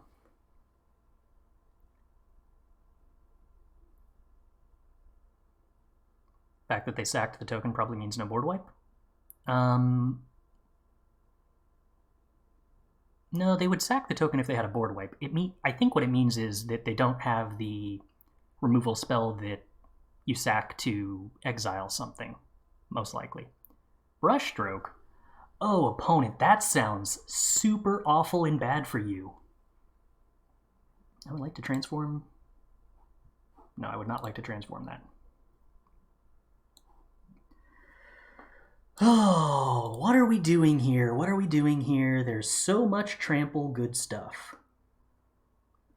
I probably play Packleader. Do I play Tenacious Pup into Packleader? No, I think I want to activate Tovolar for 1 on something they chump block. Boop. Draw 2 cards. Land is cool. Land is cool. I'm going to have to discard to hand size, and I don't know how to feel about that.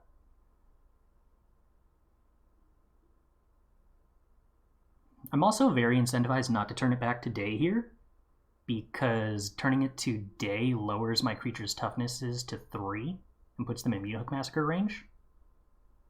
Didn't really consider that, but that's actually a big deal. My crazier is Orzhov Brushstroke, just not very good against the field at large. I think it is good against the aggro decks, but I don't think that our opponent's curve out is good against our totally bonkers nut draw curve out while we're on the play and they're not. Can you do this to yourself? Yes, you can. Cool.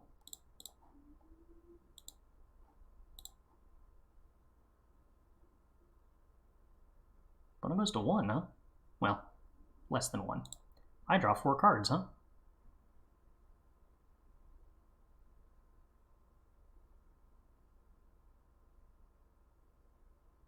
Oh, they do get to make a treasure here, so I guess they can still board wipe for 4.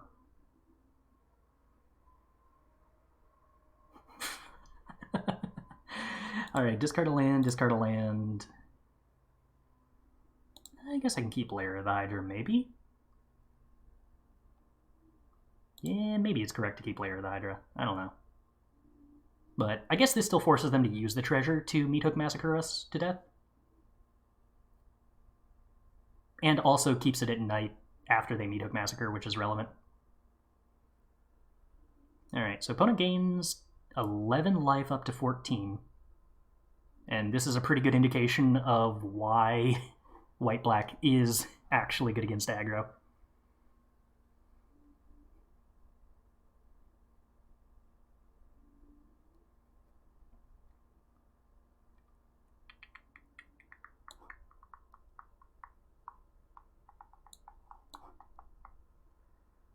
I think we're just playing a really big flyer and hoping the opponent doesn't have a good answer to that.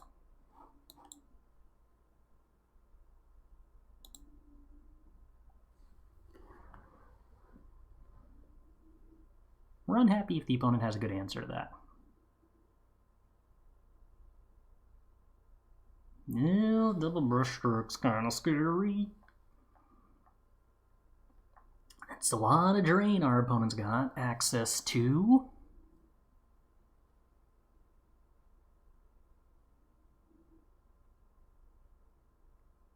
Loot, drain. I wonder if I'm supposed to Ranger class, upgrade Ranger class? Is that the ideal here? Attack with Town-razer is a 6/6. What do they loot away? Unwilling ingredient, huh? Ooh, that makes blood tokens with Cursebound Witch kind of interesting. Nifty. It's like actual card advantage for real. Not make-believe. More drains, down to 8. Alright, my life total is a very deep concern. My opponent is not far away from wiping their board and killing me as a result.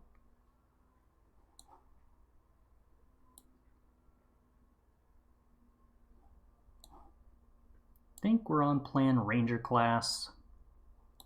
Upgrade Ranger class. Do I attack with the pup? I could play Tovolar and attack with the pup. I think I'm supposed to Tovolar and attack with the pup. I'm pretty much already just dead if they have another Meathook Massacre. I don't think I bother playing around that.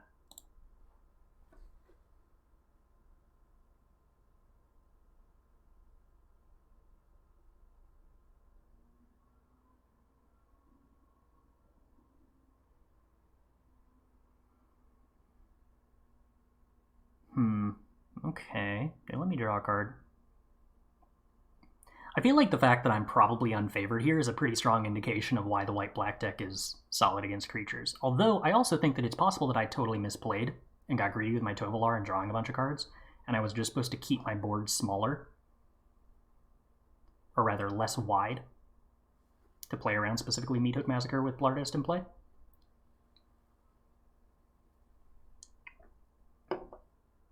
Yep, alright. That's game, right? I believe that's game. Maybe it's not. I can't do math, so who knows? Oh, wait, not game. Sweet.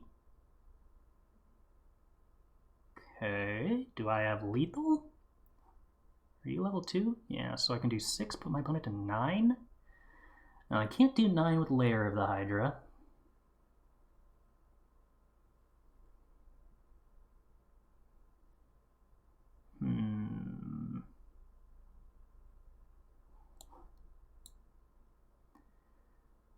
Hey, Lunanite! Thanks for the resub. Continue to appreciate the support.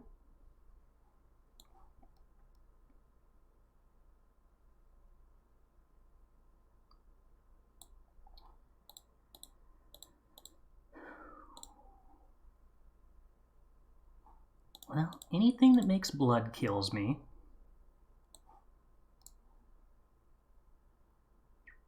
I'm incredibly nervous about Field of Ruin's ability somehow killing me, so I'm going to remove that ability. I don't actually know how that would work, but I'm scared of it. Alright. Cursebound Witch. Can they sacrifice it? I'm dead to them having a way to sacrifice. No! Oh, opponent! That's so mean.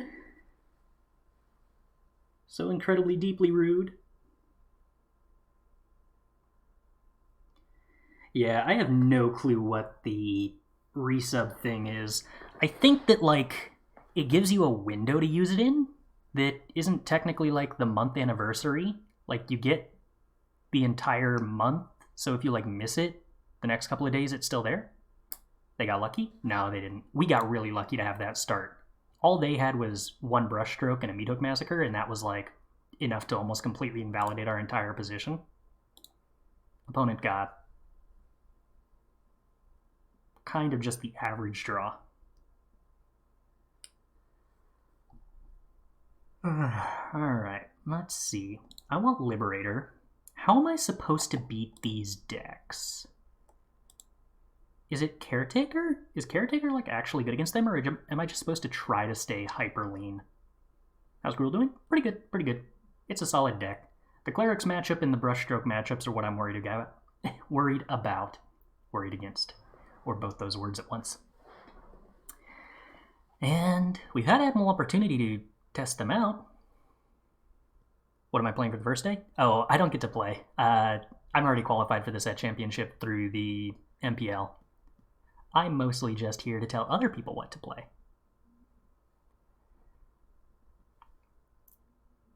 Drawing one less land and no Arsonist for 2 Snakeskins. I don't know that that's what I'm concerned with Gruul. Like, I don't hate the matchup against control decks already, and I don't want to pivot the deck more against control decks. I'm worried about its ability to play against clerics and aggro mostly. I wonder if I just don't love Packleader against them? Do they just have too many things that kill it too easily? I'm going to try 2 Caretakers. It seems awful. Let's see how it works. Also, I should probably play Brittle Blast. What do I cut for that?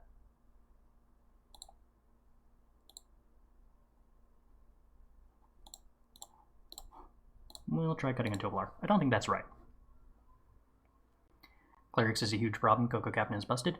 The Coco Captain's good, especially against this deck, but I think that it's less the Coco Captain necessarily that makes the deck good against this, and more just that the Coco deck, the Clerics deck has a lot of creatures that can get up to a 6/6 pretty easily, and this deck just hyper struggles against a 6/6. So you want removal in the main if you want to beat Clerics? No, because I think that that actually has a cost against the control decks.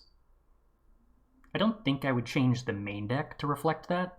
I think the sideboard is where you want to try to figure out the most effective tools against Clerics and Brushstroke decks.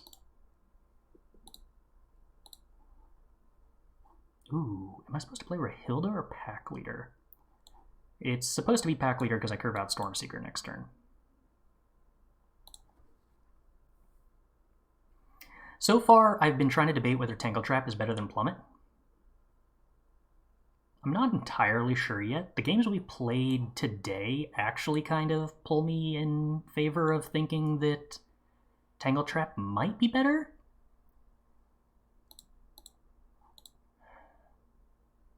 Because I guess if they get to the point where they're at like 27 life and your Tangle Trap doesn't kill their flyer, you've already sort of lost.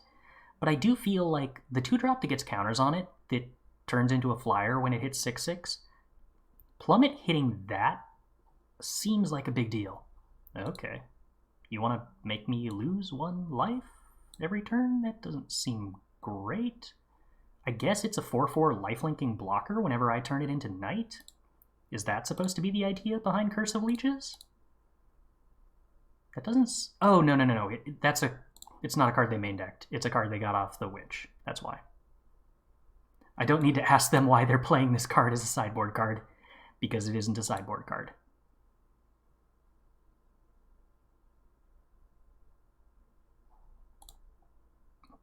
Thundering Rebuke as a main deck card against control isn't super embarrassing, but like, what are you cutting to play it?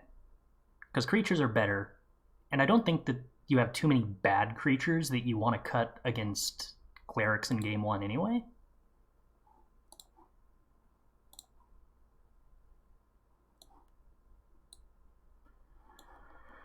Well, I can Brittle Blast my opponent next turn. The scary thing about playing out my entire board here is I just super run into Meathook Massacre. I don't think that I'm willing to do that. I think I actually hold pretty much everything here in that case. I mean, I do draw a billion cards. Alright, you know what? I'm going to split the difference. I'm going to play Rahilda and not the Stormseeker.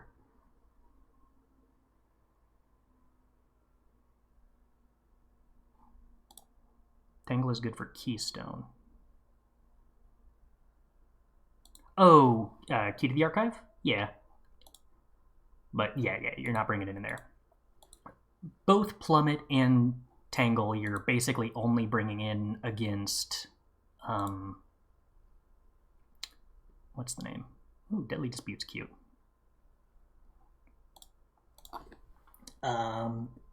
Dragons and Clerics. I think Tangle Trap is better against dragons. I don't know whether it's better against clerics. Ooh, Alena's fun. Alright, well, I don't think I want a Deadly Dispute here. So we will pass.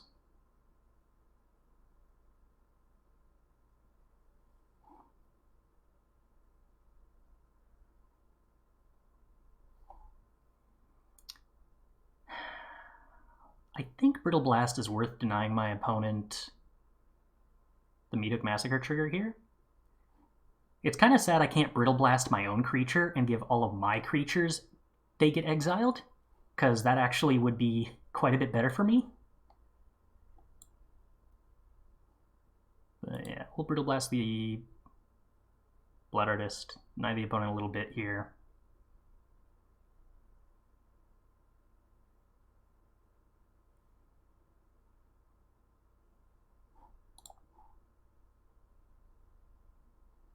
Alright. Well, Ranger class isn't terrible. Halana and Alena. Play Ranger class. Give the pupper some counters and some haste and swing. Oh, I can still have that Deadly Dispute somewhere later, huh? Clerics has one artifact, which is the Pyre of Heroes.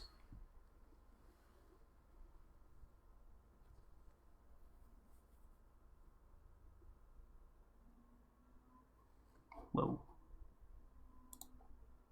Okay. Not gone. Alright, second Meathook Massacre. Kinda sad.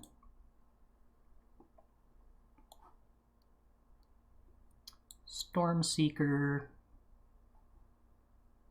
Counters. Play Lair. We have a lot of lands.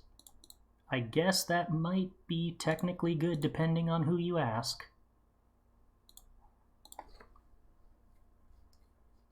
Spending a 2-mana Tangle Trap on Pyre doesn't seem like a winning line. Yeah, but it can be better than just not having anything to do with the Tangle Trap if your opponent didn't draw any flyers. And if they're just on trying to Pyre into Inquisitor Captains. Okay.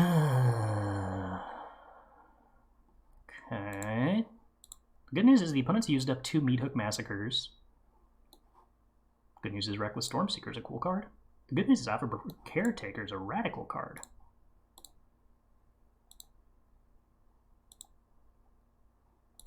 Yeah, let's split these up as much as possible. Oh, no, splitting it up as much... Well, So splitting up the damage here gets more damage done to their face, and that could potentially be relevant. But also, stacking it all on one Stormseeker forces them to spend more mana if they top deck Meathook Massacre. In fact, it would put one Stormseeker out of range of Meathook Massacre? Huh. I'm actually not sure what is better in that spot to do.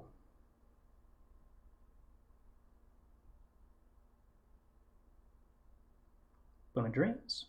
Hey, Mojo! Thanks for the raid. You join us playing Gruul Aggro against White-Black Sanguine Brushstroke.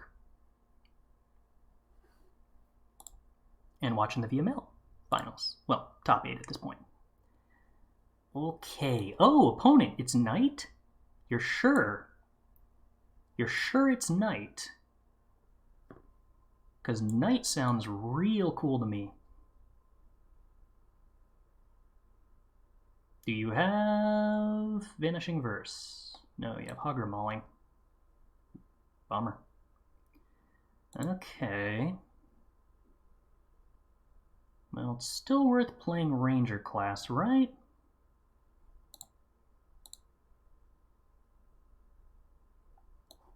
Yeah. Or do I animate Lair of the Hydra for 1? If I animate Lair of the Hydra for 1, I can attack with it as a 4/4?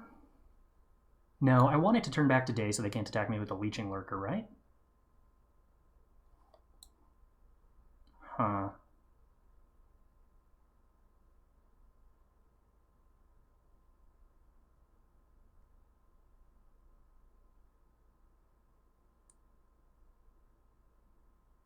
Do I?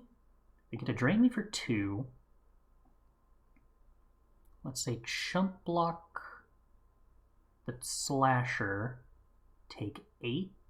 No, take 10 trample damage. So they actually have to block with the Lurker already. In that case, I think I'm supposed to activate the Lair for 1.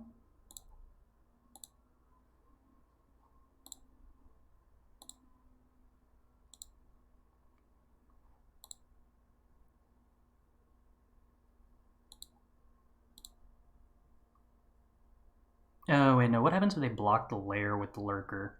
They go up to 13 chump block? No, that doesn't work. Can I even attack with the Slasher? Chump block with the Lurker.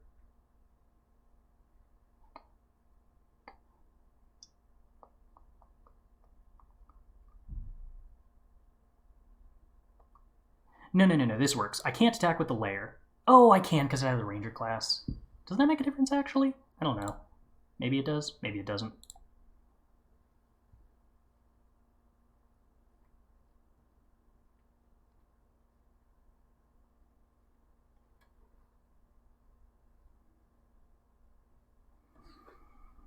Do we have any life gain cards in the sideboard? No, I don't believe so. No. Yeah, lose some life. How many things kill me here?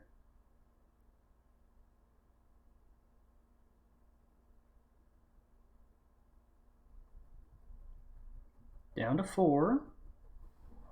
Okay. Not dead to a board. Oh, I am dead to a board wipe, but it can't be Meadow Massacre. It has to be like actual Wrath of God.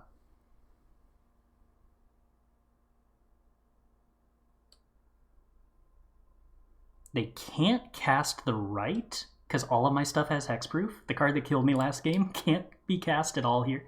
Wait, can you cast right targeting your own stuff or is it opponent?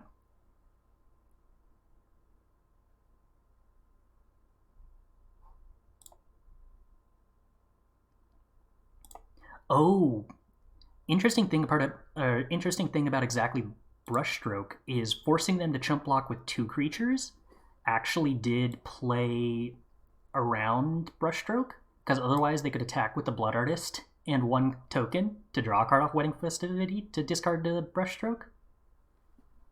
Kind of interesting. Alright, let's Town-razer Tyrant and hit a land. I think I might still be supposed to Stormcharge Slasher or Hollow Hinge Huntmaster, though.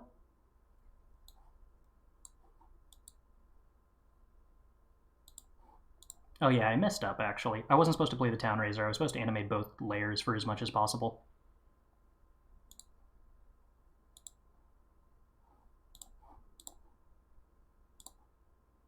Because I think giving haste to Town-razer Tyrant is worse than giving Trample to Huntmaster. Maybe that's not true. This is what, 8 power? It's probably good enough.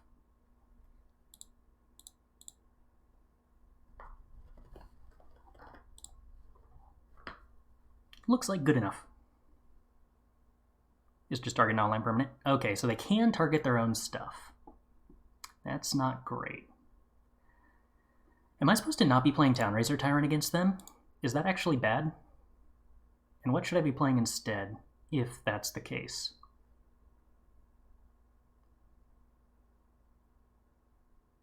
Treasure on the Rise? If you mean our black-white mid-range decks on the rise, I think that they are well, I don't think that they're necessarily more popular. They seem to be, like, steadily popular. Town-razer Tyrant can be very punishing versus Orzhov. Yeah, I guess.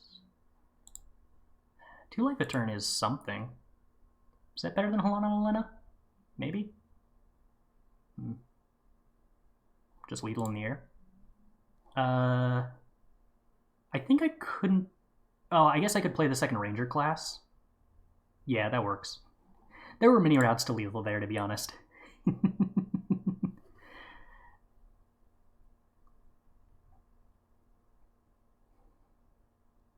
But we're on the draw with Town-razer Tyrant, so that might still be bad. I don't know. Halana and Alena is actually kind of easy to kill, is part of the problem. I guess Town-razer Tyrant isn't as easy to board wipe? Alright. Let's let the kitty out.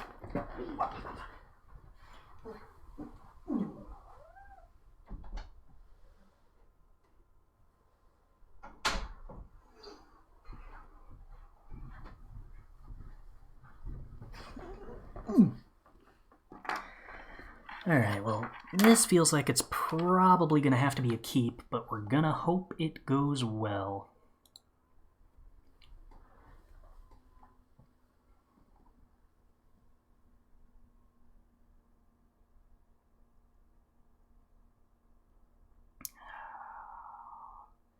I don't think I can play Packleader next turn, which means I'm playing Rahilda, which means I have to ask myself the question of, do I want to try to scry into a third land and therefore play this Crossroads on green? Or am I not going to worry about scrying towards lands? Basically, I have to choose if I want to play the Crossroads tapped or not.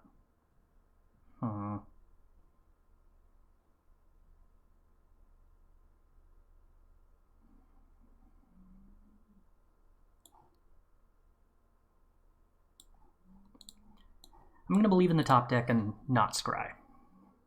I don't know if that's right.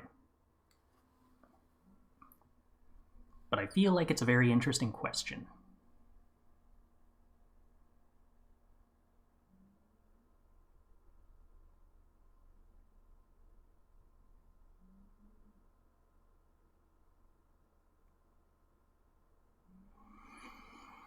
I suddenly feel relatively punished for my choices.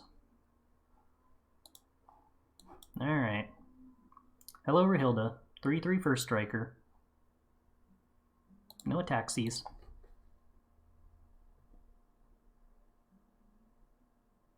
Yeah, I don't think playing the Tenacious Pup was a big deal here. I probably should have played the Forsaken Crossroads turn 1 tapped and scryed. I regret my choices. And not really just because I was punished. I think it was probably wrong.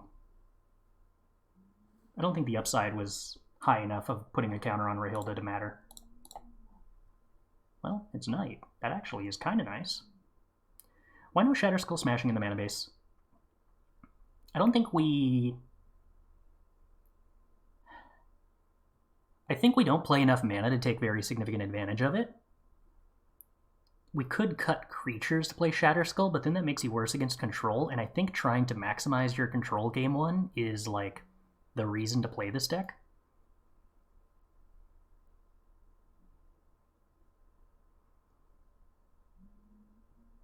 Our opponent's sort of in an odd spot. Like, they're kind of light on cards, and we're kind of heavy on threats. And we're not actually giving them the opportunity to make board wipes good. Do I attack the Pup here? Do I let them sack Cursebound Witch? I don't think I actually attack here. Shatterskull Smashing's been very good for me in this deck. I think you just want 4 copies. I don't think this mana base can support it. What's our current count on mountains? We have 6 mountains that we could theoretically replace with Shatterskull Smashings, and with this many mountains in the deck, there's 25. I really do very much believe that paying 3 life against aggro for lands is going to be worse for you more often than having Shatterskull is going to be beneficial.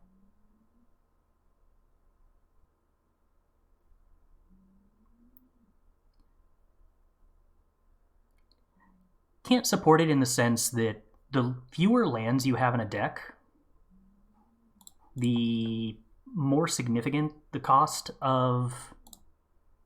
or the more often you have to play them as lands instead of spells.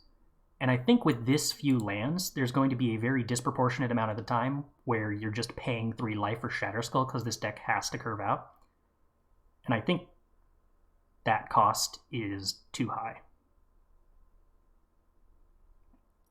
Shatterskull isn't exactly more awkward with Packleader than Mountains. So as far as like the 1-for-1 replacement goes, that's not necessarily a super big deal. But hey, cool, we're not discarding the hand size. The good news is my Forsaken Crossroads on turn 1, I don't think will have made the difference in this match. Sure, I'm just saying against control it's free and doesn't matter. Against aggro it's a real trade-off, but I'm confident it's been worthwhile for me. Maybe. The games I have been playing would lead me to believe that because Gruul is a deck that kind of has to race, I have not seen many games that would lead me to believe that I would have had an opportunity to use Shatterskull Smashing. I have very rarely flooded out and wanted a 6 to 8 mana removal spell. This deck does a good job of having mana sinks generally, actually. I also don't think that there's a huge number of decks that I would want to use it against, necessarily. Alright, we will swing with a 2-2. I'm still not exactly sure how we're winning this game, but I am playing cards. Cast it like every game against clerics. You get up to that much mana before the game ends one way or the other? That's the thing that hasn't seemed common to me.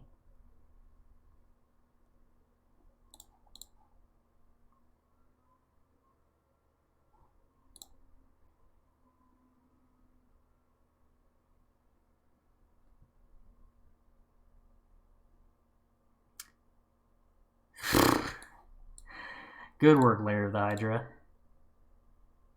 Excellent tapped landiness.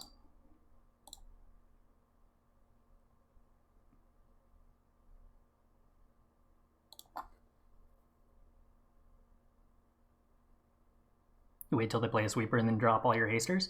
If I could drop my hasters, like in general, I would be much happier than I am right now, I think. But the plan of dropping anything, period, is currently the pickle.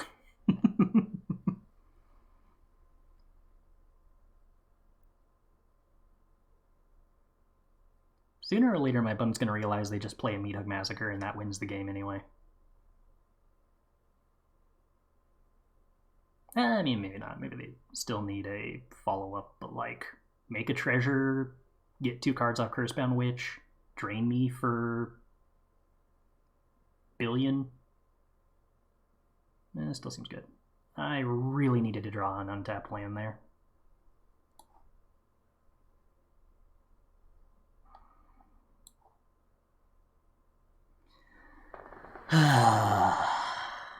I needed to play Town-razer Tyrant so bad.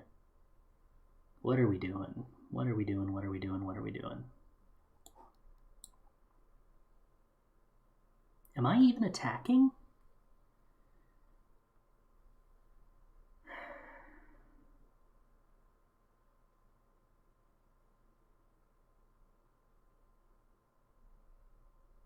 Yeah, alright.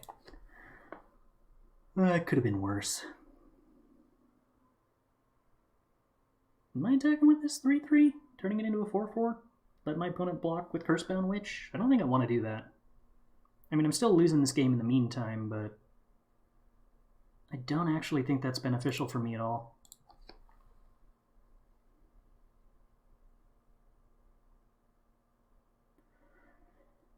Here.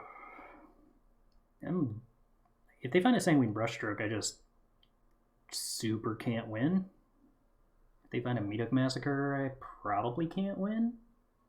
Wait, what do they foretell? They just actually... That has to be... Ugh. Well, that could have been worse. That's better than Brushstroke.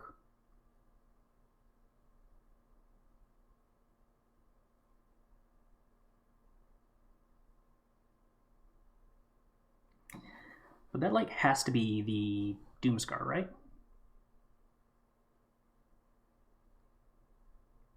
So if the opponent ever plays a creature and sacrifices it, I lose. Oh, they could have just killed me by waiting until their second main phase. So I'm glad they didn't do that.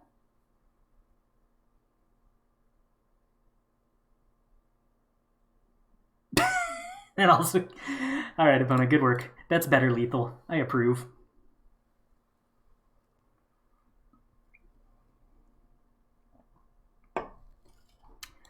Take as a play. Keep as a hand. It's a good hand. Packleader, Dire Overlord. Seems good. How's the Naturalist? Play 2 more lands, almost the same list. I don't hate Naturalist against key decks. I don't know if it's good, but it's reasonable. Dorothy Brushstroke lethal is my best lethal of the day. Get in for that 5 damage. Alright, alright. Would you rather be a pack leader or a pack leader? I think of myself more as a pack leader. But it could depend on the day of the week, to be honest. I could see myself going either way, depending on how I felt when I woke up that morning.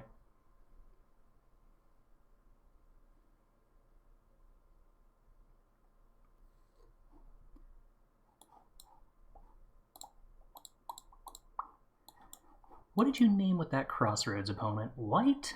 Alright. I don't feel like that's going to play too many 2-drops that super destroy my Tovolar swing with everything line. Yeah, so Guardian Evangel trading with Packleader does make me sad, but I do still draw a card.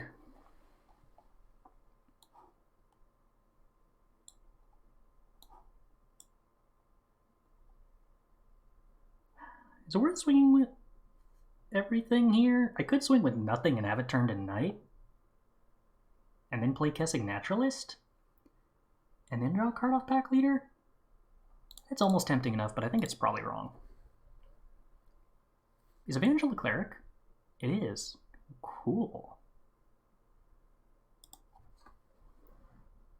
Whoa, I'm sorry. What are you playing, opponent? Jeskai?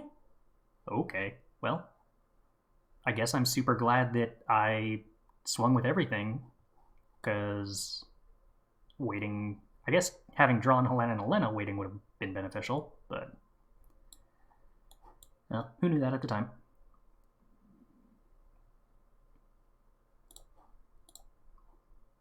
Alena and Alena when there's a pack leader in play is actually kind of a pretty cool curve. I don't think I've ever done that before.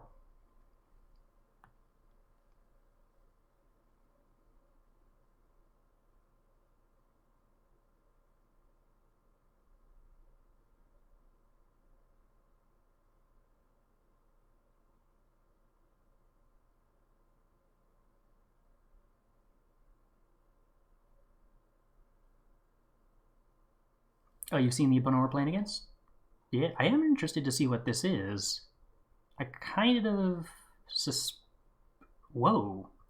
Alright, Brutal Cathar is not where I thought this was going. Also, not targeting the Halana and Alena isn't where I thought this was going. Okay. Well, they can't block the Halana and Alena. And they can't block the Rahilda. I guess they can actually double block Halana and Alena if they have Spikefield Hazard here.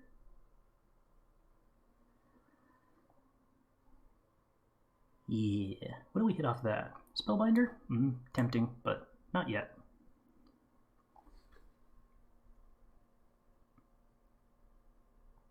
Think we get back the pack leader over the 3/3 token? I guess Packleader does come down as a 3-2. But more importantly, I think removing Brutal Cathar from the board is probably better than removing Skyclave Apparition from the board most of the time. Brutal Cathar threatening to flip is sort of relevant.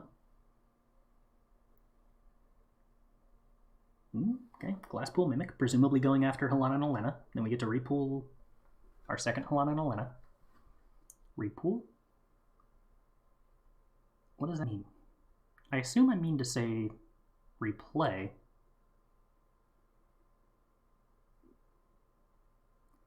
Stormseeker and Packleader. Probably not worthwhile.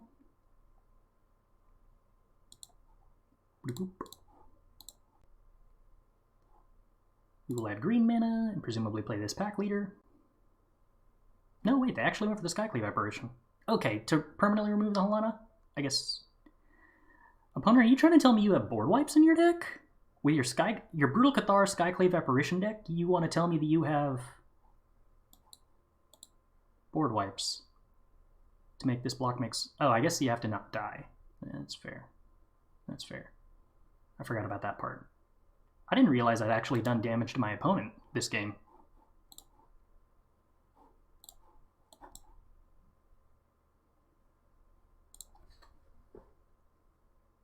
But I do seem to have done a lot of damage to my opponent this game.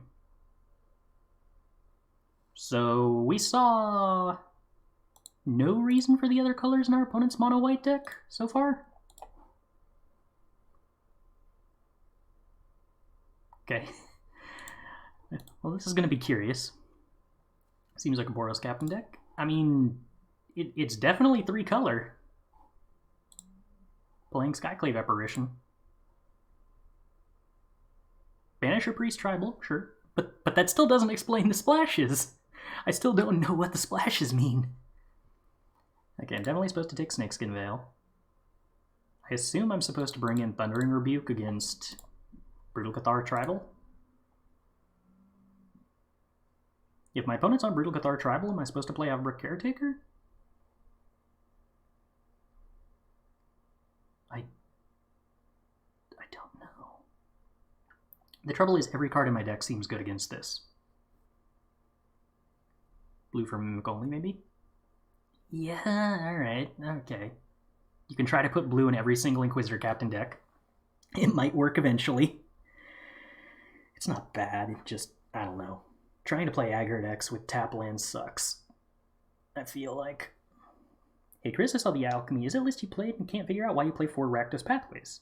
So that wasn't actually originally my idea, but the idea is that it plays the pathways instead of mountains, because when you play Key to the Archive, you could hit Demonic Tutor or Doomblade, and in the late game, when otherwise your colors of mana available don't really matter, like say you're on 6 mana, you can just throw a pathway down on black, and then you might be able to cast a key card with haste later on.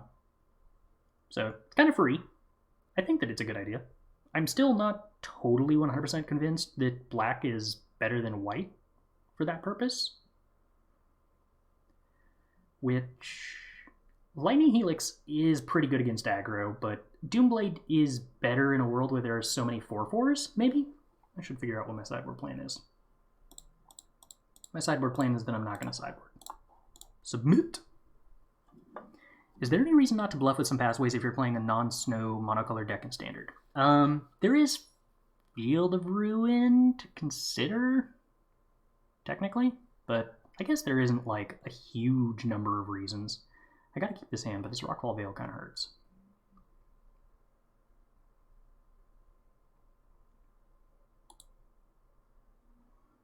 Tiraj, thanks for the follow. Glad you're enjoying the stream.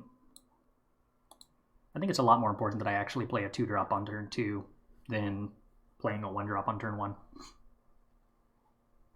Okay, my opponent is on a Rahilda deck. That was not the impression we got from game 1.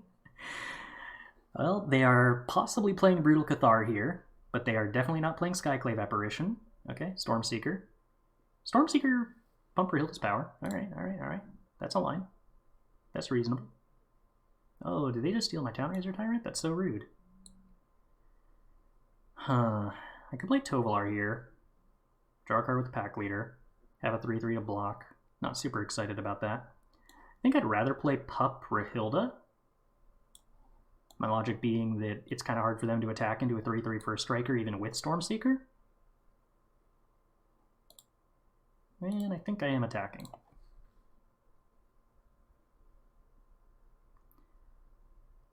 Still confused how there was a cat in that game. So last game when we died to the Cauldron Familiar, opponent had a 1-drop 1/2 that when it dies lets them draft a card from a spellbook and put that card into their hand. The 15 cards there include some cards that aren't otherwise legal in the format. Yeah, okay. I'll take this. And Cauldron Familiar is one of them.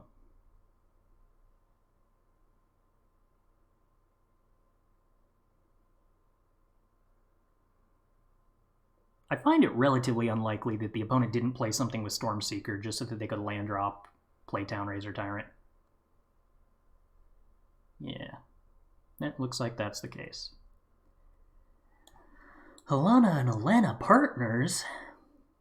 Is that better than Town-razer Tyrant this turn? Makes Town-razer Tyrant next turn pretty exciting. But also Town-razer Tyrant this turn starts burning pretty hard, which is also cool. I think I actually am just supposed to attack first. I think I'm going to play Town-razer Tyrant this turn over Halana and Alena, and that means I get to play Town-razer Tyrant post-combat, which means if my Rahilda hits something better than Town-razer Tyrant off of this attack, then I can play that instead. I was going to say, Brutal Cathar is something that I might consider better than Town-razer Tyrant, because we actually remove the Stormseeker, and then I also get to play the Packleader anyway.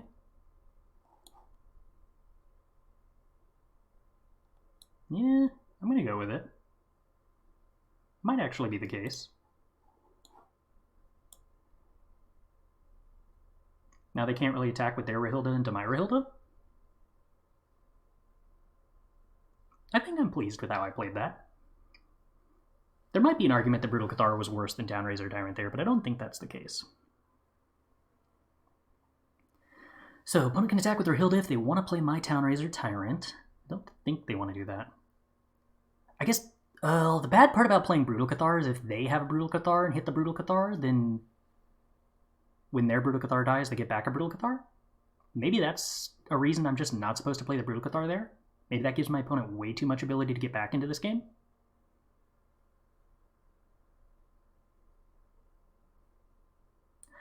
And if I have Brutal Cathar sitting in exile, then if they ever cast my Town-razer Tyrant, then I can cast the Brutal Cathar? Yeah, okay. All of those, I super dislike my having played Brutal Cathar now. I think that was very wrong. Diraj, thanks for the subscription. I really appreciate the support. I'm glad you're enjoying the stream that much. No, I think we just double block this Initiate and let them kill the Packleader. I don't want that growing more than it already has. No! Rahilda hit a 1-drop. I didn't really have any way around that, but it's sad.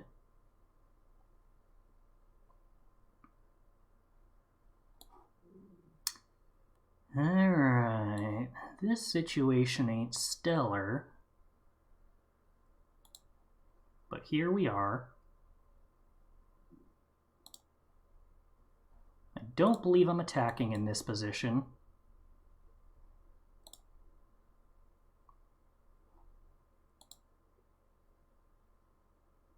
Sure, I'll take a Stormseeker. I sort of feel like they probably should have Skyclave Apparition with the Brutal Cathar. They get back the Reckless Stormseeker, and then when their Apparition dies, they get a 3/3. Yeah, I super hate my line with the Brutal Cathar. I absolutely shouldn't have played it.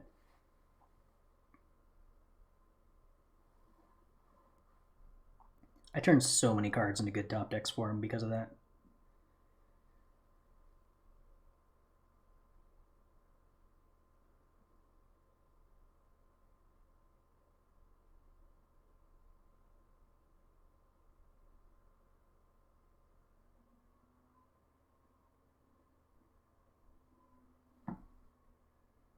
Looks like Arya got game 1.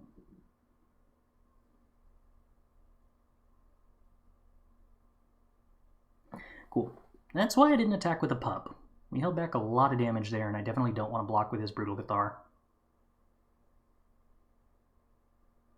I could play Tovolar here, turn it to Night, flip Brutal Cathar, give the opponent the option to turn it into Day. Might be interesting, but probably just supposed to play Town-razer Tyrant for now and go after white sources.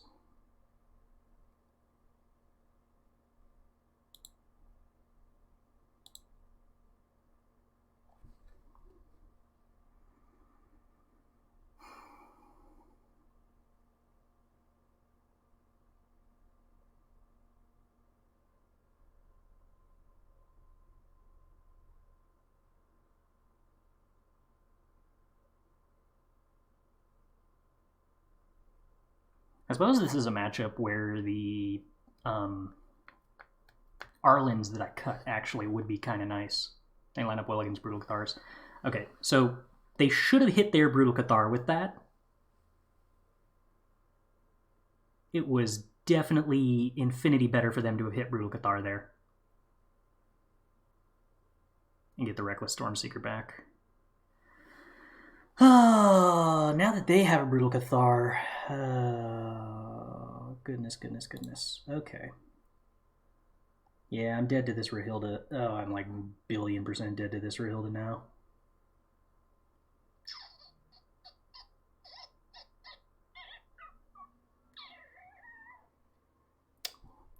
Yeah, okay.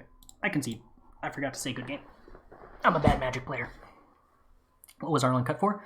I cut Arlen for 4th Plummet and a 4th Halana and Alena.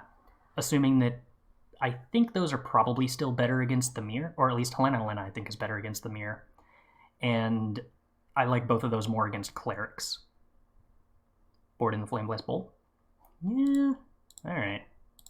I'm willing to believe that. What are we cutting, though? Cutting cards sounds awful. I don't want to cut cards. I'm willing to cut Tenacious Pup. I actually don't super... It might be that I'm supposed to cut more Tenacious Pups than that.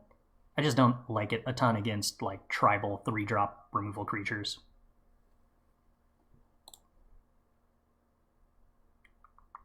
Then we're going to keep this, and we're going to top deck an untapped green land to play Packleader on turn 2. And then everything's going to be fine and wonderful. And we're definitely not going to miss land drops for a while. Hey y'all, I'm new to MTG, don't want to interrupt, but could someone whisper me any good discords or places to learn made it a goal today on Arena and Constructed? Oh, we should play Packleader because we top deck that. I'm not actually totally... What are good resources for learning? Magic has an abundance of articles on a lot of different websites that are very useful for learning the game. But as far as actual communities, I've mostly only... Ooh, wow, that was a good land drop.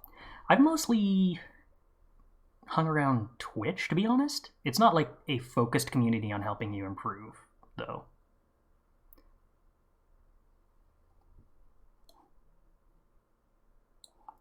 Yeah, alright, well this seems like this is going to go absolutely excellently. My opponent's 3 toughness blocker does not block well. That actually is a really good question, and I want to figure out a good answer to it. Oh gosh, that's a disgusting next turn. Is there a good Discord for Constructed? So, there are, I don't know very many Discords that are like specifically built around this is a community to help you improve, but there are a lot of podcasts that have pretty good... Oh, okay. That also is stellar. That have good communities. I know the ArenaCraft podcast has a... I believe it's a Patreon Discord, as does Arena Decklists podcast. Do I want to swing Tovolar into Inquisitor Captain? I don't know if I actually want to do that. I think the answer to that is no. Although they do have blue mana. So, like, it has some value. Actually, I do want to do that, and my rationale is that I don't want Tovolar to turn it to night on my turn.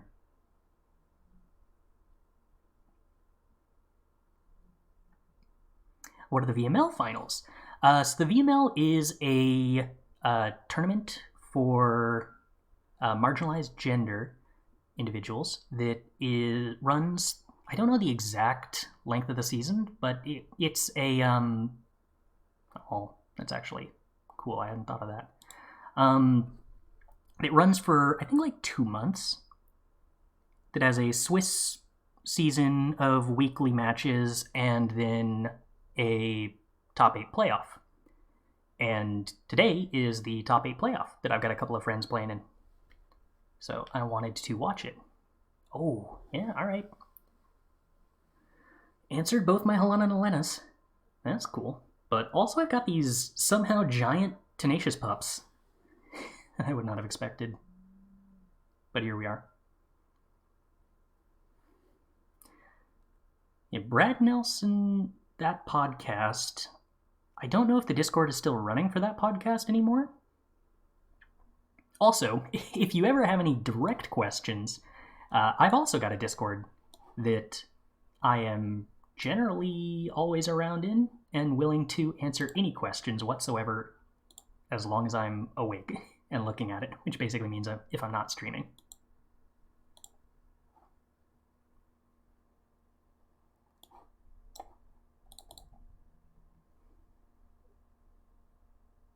What's my Discord? That is below the stream. There should be a giant Discord icon that you can click that will add you to it. Do I ever play Limited? I do. I actually originally started playing Magic with a lot more Limited than I did Constructed, but I tend to play formats for upcoming tournaments. Like right now I'm doing this because the set championship qualifier this weekend is Alchemy. I'm not actually playing in that tournament, but I assume other people are, so I want my content to be the most relevant and educational I can. But I played a lot of Crimson Vow draft before the... What was the name of that? Did they just call it Magic Las Vegas event? Anyway, that was a big Limited tournament that I played a bunch of Limited for. Magic the Gathering Las Vegas? Yeah, that sounds like probably what it was. Yeah, we're just swinging with everybody here, right? Swinging with everybody seems like the plan. Do I pump with Ranger class, considering I can't spend all my mana anyway? Yes. Is there a reason to pump this Tenacious Pup?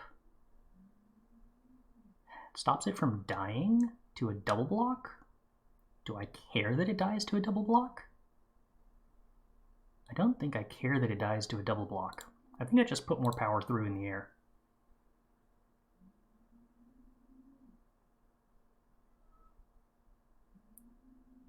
Enjoyed your Vow Limited review. Think you could not have been more wrong about white?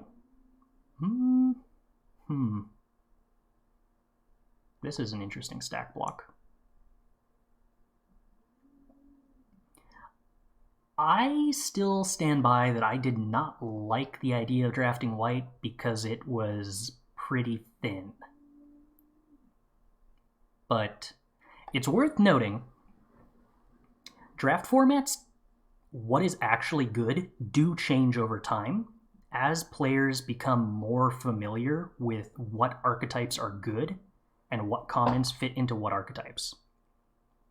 And the biggest reason for that is that colors that are inherently less powerful tend to have players... Alright, what are my blocks here? We blocked this? Yeah, okay. I want to kill Stormseeker.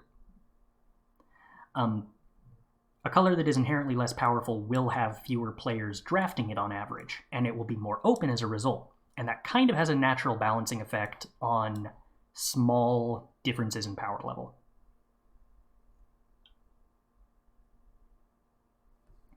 And I do think it's entirely possible that white is a lot better now if we assume that at the beginning of the format it was being drafted 20% of the time.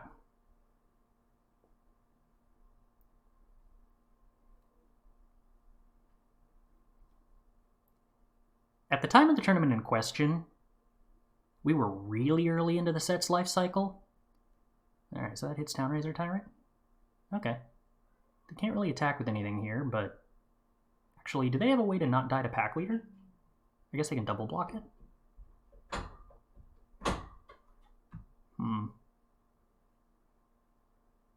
No, they can't not die to Packleader, right? But that said, I'm very out of the loop on the metagame of the format. Crimson Vow specifically. And it might very well be that there are a lot more nuanced ways to approach drafting light now, and that the color as a whole is not weak. My stance was basically that I thought that the commons were not super deep, and so I was leery about playing it, and a fair portion of the reason for that is that I didn't really know how to draft nuanced decks by then, or in that amount of time. And if you can't draft nuanced decks, you should just draft go face aggro decks. And I think white was a hard color in that format to draft go face aggro decks. Yep. That is how that works. Opponent's blocks being dead, that is. Let me go let the cat in because he's upset. Green-red is more about all the free Ridge Wolves when it's open, though. But that's also something that wasn't as common knowledge back when I was drafting.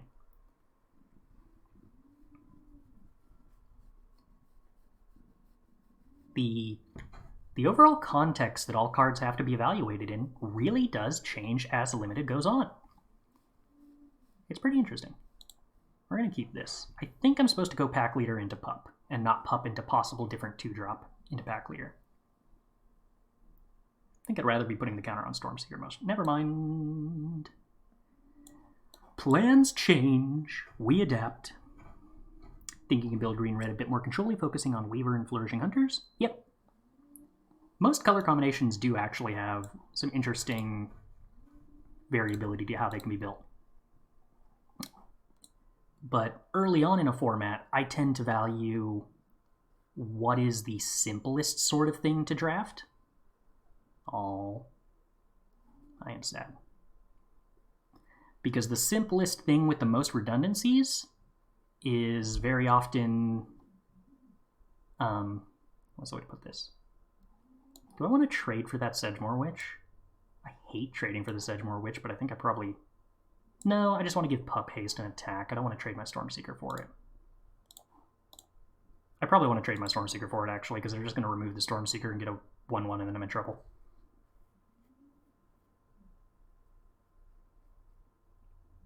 It's really only 2 to 3 weeks in formats that nearly everything gets discovered these days. 17 lands, the green-red Ridge Wolf thing was something I learned like the end of week 1, but I'm more plugged in than most. I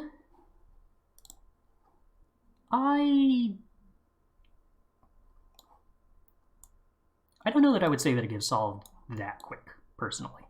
But I do agree that it gets solved faster than before. Especially when in the context of something like a... We can tip that back up now. And get this cat hair off of my finger, and therefore off of the webcam. Events like Grand Prix and Arena Opens are interesting because there is a big difference between what you will see the average player doing and the most plugged in players. Sort of like how you can witness a very big difference between day 1 of Arena Open metas in Constructed and day 2. Day 1 tends to pretty much always have... Am I willing to double block here? My opponent's just going to have a removal spell. But also my Packleader... Well, no, my Packleader is not actually terrible against the 1-1s because I got Arsonist that's going to pump it and kill a 1-1. Okay, no block, opponent. You got me.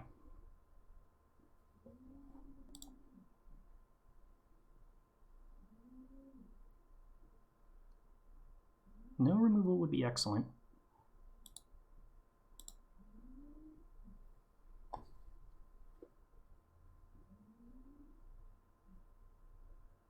I think somebody's actually sawing wood at like 9:30 p.m., judging by that sound.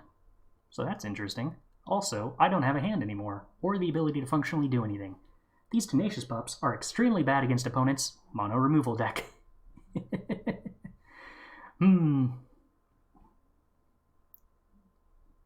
Well, alright.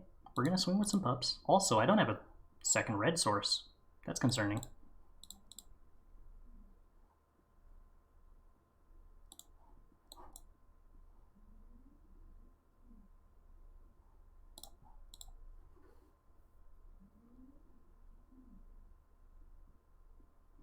Oh, I think we're in the finals now?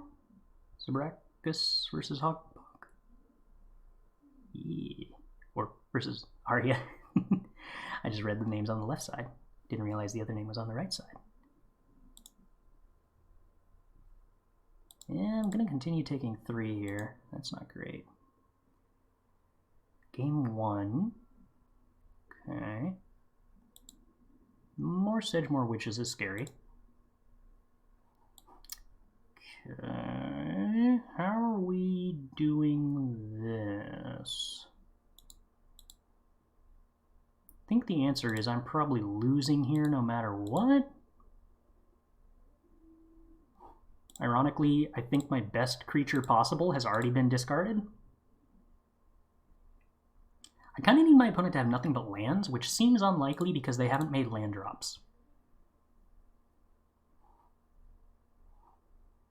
Well, Spikefield Hazard is good.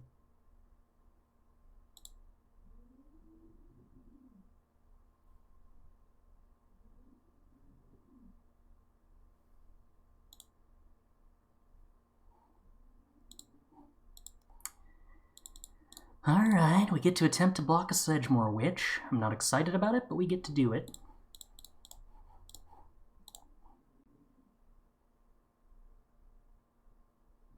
Yeah. Alright. I will concede and be right back.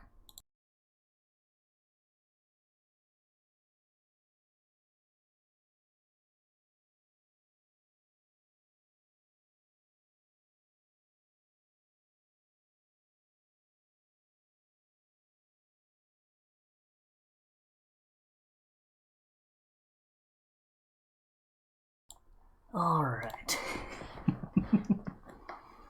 That might be a story for another time. Let's see. I imagine I'm supposed to be playing Snakeskin Veil. Probably Flameless Bolt.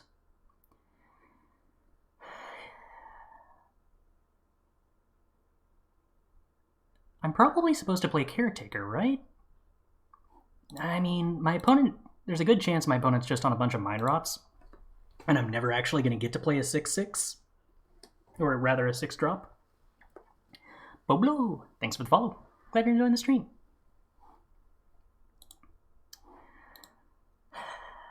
Yeah, I'm probably never going to play a 6-drop. Disappointing, but true. How do we feel about Town-razer Tyrant? Well, maybe it's good enough. I'm going to cut Kessig Naturalist, I think. I feel like the opponent's going to have too much removal for that to actually make mana successfully. But maybe that's a bad reason to cut a 2-drop, because opponent removing a 2-drop isn't actually a bad thing.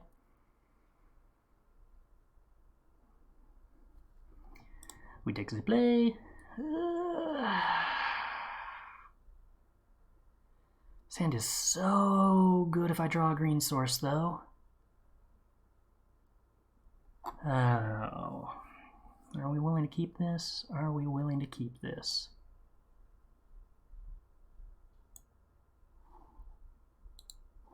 No. Is this better? I actually can't tell. I think I keep it and throw away Flameless Bolt. I get the feeling my first Tovolar is going to get removed, so I'm hoping the second one actually sticks around.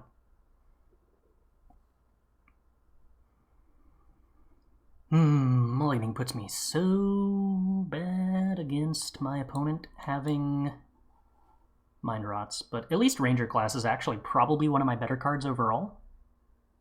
That's nice. Okay, land drop is interesting. What are we doing with land drop?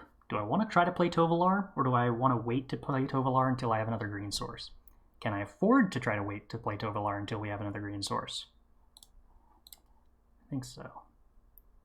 I think if my opponent ends up using a removal spell on this instead of Tovolar, I feel like I've had a victory, but okay. Electrostatic Blast, admittedly, one of the removal spells that most punishes that choice. But all we have to do is draw an untapped green source, and all punishments are off.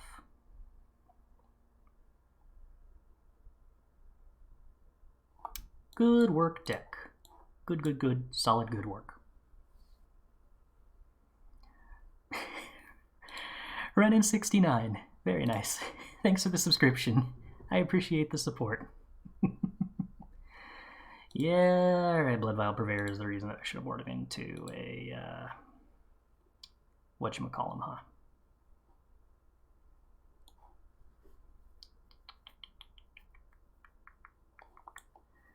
What's the word I'm looking for? Plummets? Against a black deck?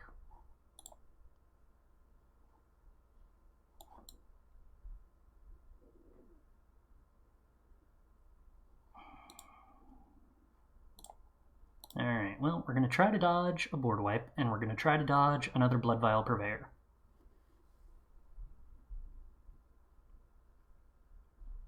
Infernal Grasp? Yeah. I feel like this is a very hard matchup. Am I just supposed to always board in Plummet against decks that have black mana? That feels like a hyper-losing proposition. So 4, 5, no. I needed it to flip tonight. I'm still one short.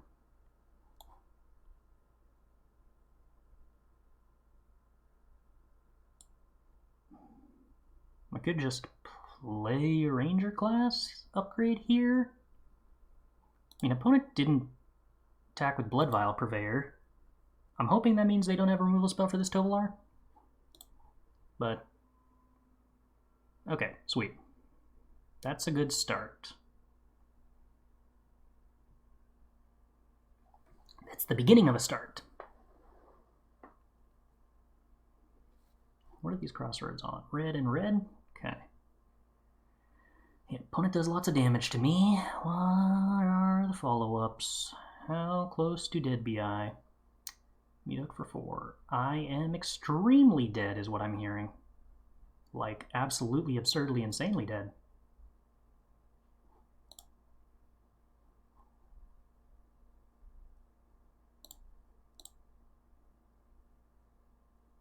At least the blood tokens are kind of cool with Ranger class, a little bit.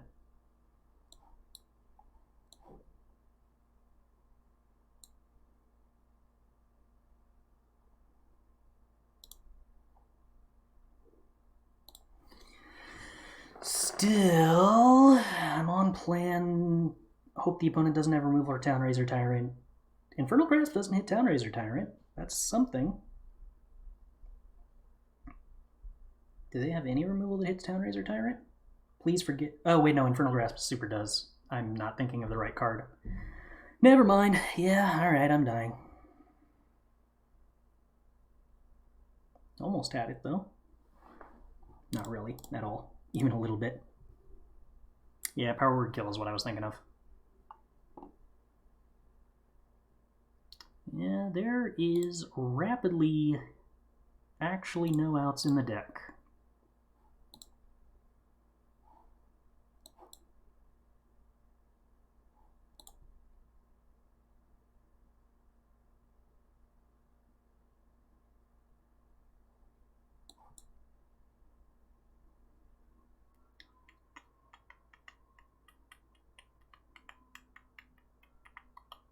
Opponent has 2 creature lands? Can't really do anything about that, can I? No. This deck just doesn't really beat Bloodvile Purveyor. I've seen that black-red deck before, and I do think that it answers green-red pretty well, but it's there. I tried it out off-stream. I had a very rough time against Control X. Over there.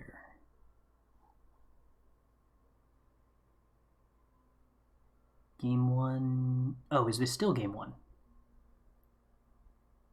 I think this is still Game 1. We will take the play. This hand seems extremely bad, but I'll keep.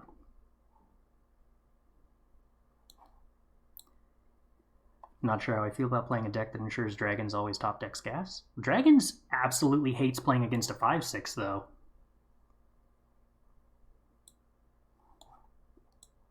It really, really, really hates 5/6s. And a deck with lots of removal. I think Dragons is probably a bad matchup. Or I think Dragons probably has a bad matchup against that deck.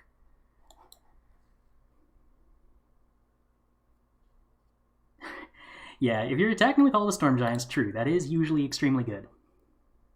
They aren't lacking 6/6s, though. They kind of are. Yeah, you can have a card drawn here, opponent.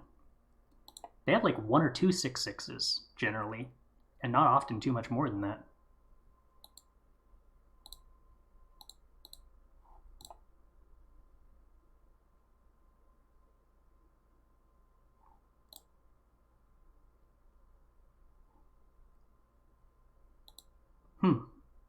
I feel like my opponent blocking with the Tovolar there is supposed to be extremely good for me, right?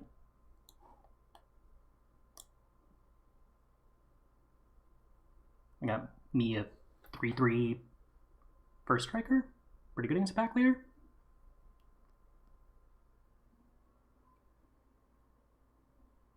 The Dragon's decks with Angel Fire? Maybe. I guess Angel Fire is good against that. But being an Angel Fire plan against the deck playing a bunch of instant speed removal spells also sounds like a tricky proposition to me. Well, alright, opponent. If you want to trade another Tovolar for a Rahilda, I'm down. I can't tell which of us has drawn more cards. I think it's me. Actually, I can. 48 to 46. It's me. I'm winning. That's the only metric I know for how to gauge winning.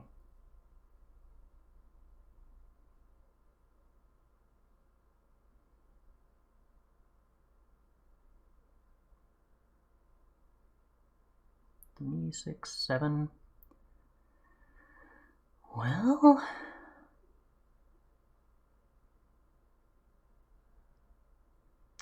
that is a Hullbreaker Horror that's going to get played, but that's a lot of cards that are going to get drawn with Unexpected Windfall.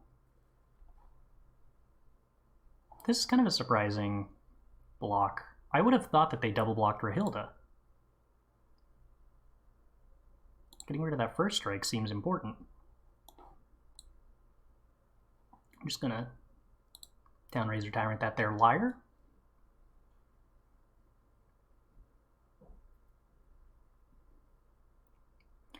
I felt like I wanted to play the Town-razer Tyrant because it's kind of difficult for the opponent to answer it with anything other than Town-razer Tyrant, and then I have Ranger class next turn for that. And I kind of felt like it was okay if I wound up trading the Rahilda for a Tovolar there off of a double block.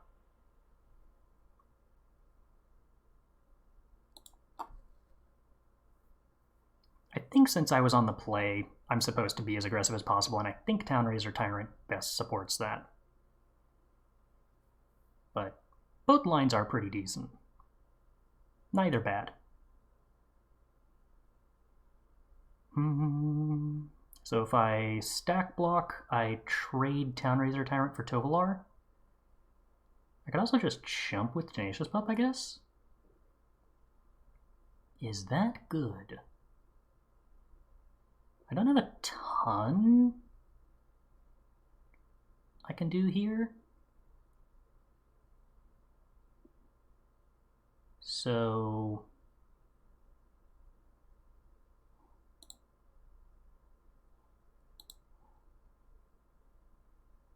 I think I want to chump block.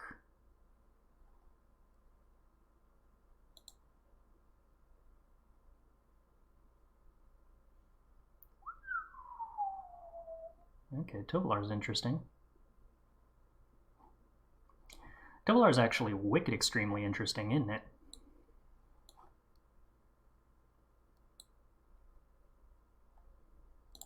because that turns it to night on my turn.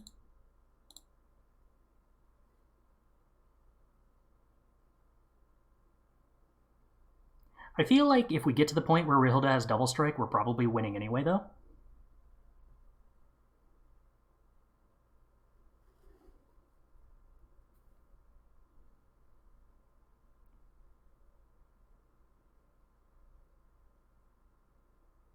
But maybe stacking up on Rahilda is a little better for that.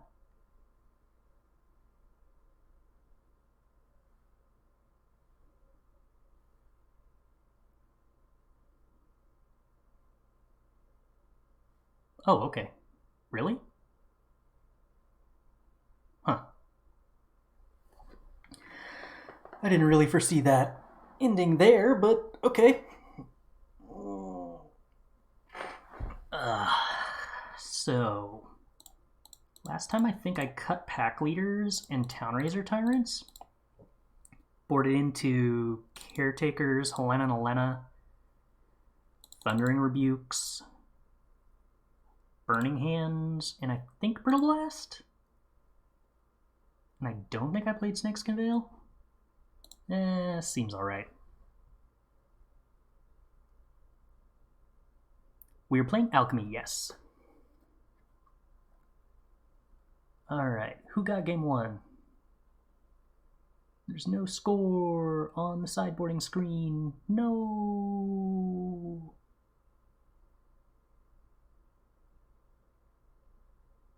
On mouse over they show M22. Huh.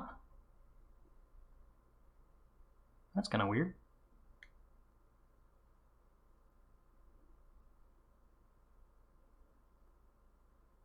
I think they say A22 on the set symbol, but Y22 on the set code. Is there even an M22 set?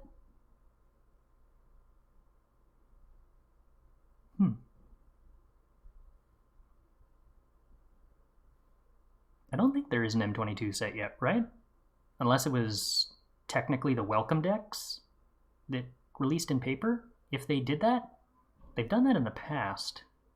Or I guess they've done supplemental versions of it.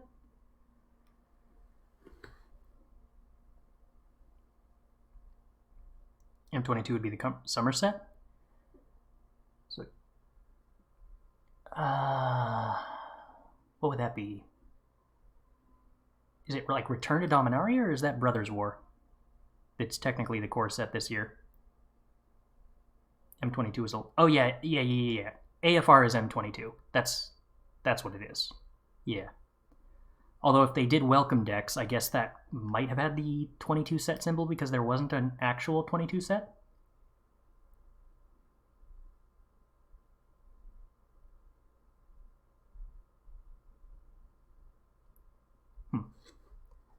Now I kind of want to Google that. MTG M22.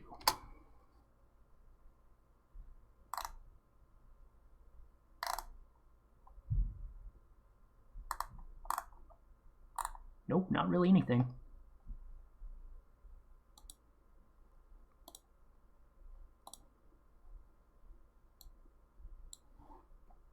We're going to mulligan this hand. I don't like the idea of keeping 2 6-drops and a 1-lander. We'll keep this one and try to curve out. But, yeah, I'm not excited about this.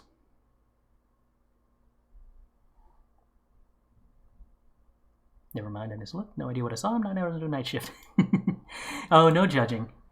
The reason I wasn't unsure is because in paper they released these little 40-card decks that are designed to be something that shops give out for free to people who want to learn how to play Magic.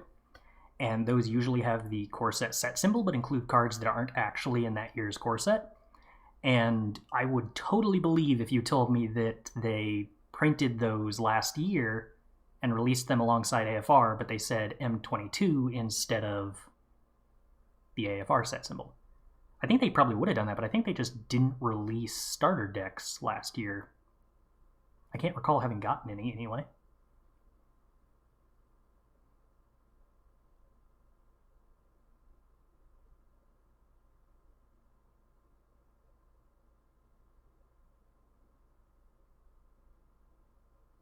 Oh, hey, cool, we won. I guess this was a pretty decent hand after all. Oh, we got a transformed egg. That's also usually extremely scary.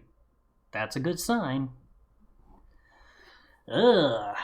I don't know how to play aggro, but I believe it starts by not playing 2 3-drops and 4 lands, which is disappointing, frankly. That's kind of part of why aggro isn't a good strategy.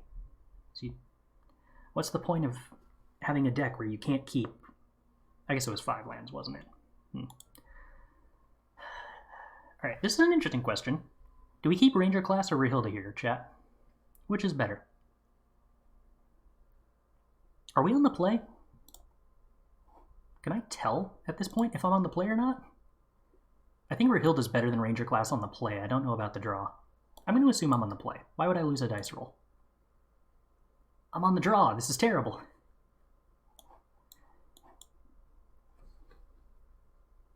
Rahilda might be better overall. But, like, if you play Rahilda on turn 2, it's somewhat difficult for decks to stop it from turning into Night, which makes Stormseeker just absolutely bonkers.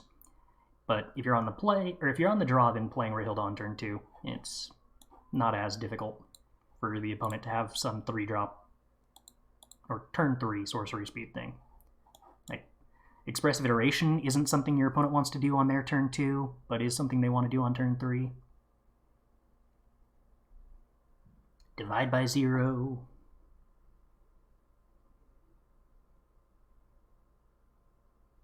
Opponent wants to keep casting Considers on my turn. It limits their options on their turn. And by limits their options, I mean it technically increases their options, but removes a single card they could have sorcery speeded. You don't want Key to the Archive, huh, opponent? Okay. Also, by the way, we drew Halana and Alena, which I like curving out to 4. Ooh. Celestis is sort of by definition like the best 3-drop to do against a Rahilda, I think. Especially if you then have Fading Hope.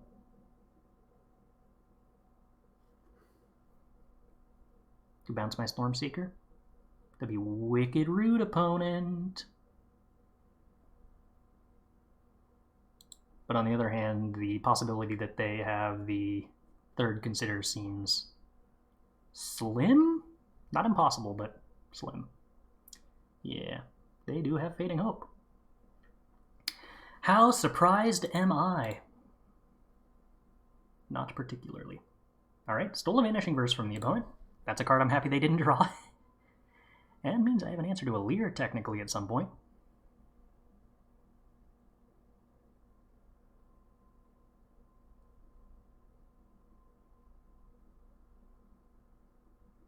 What do we got going on over here? Egg has been removed, but a Lair is in play.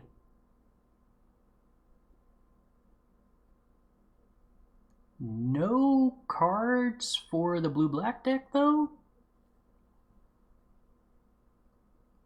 I feel like Behold the Multiverse takes over at this point, right? Playing Egg? Threats? Threats instead of card draw? Oh, I don't know. Why play threats when card draw do trick? Am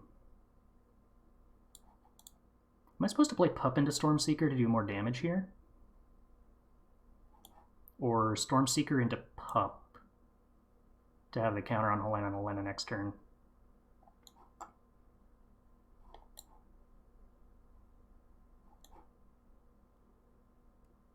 I think I do it the other way around. This is really telling, but Halana doesn't die to so much of their removal. It doesn't die to Vanishing Verse, and it doesn't die to Parasitic Grasp if it's got a counter on it. Admittedly, they can still divide by 0 me and Fading Hope me, so there's still like lots of ways that I get super hurt.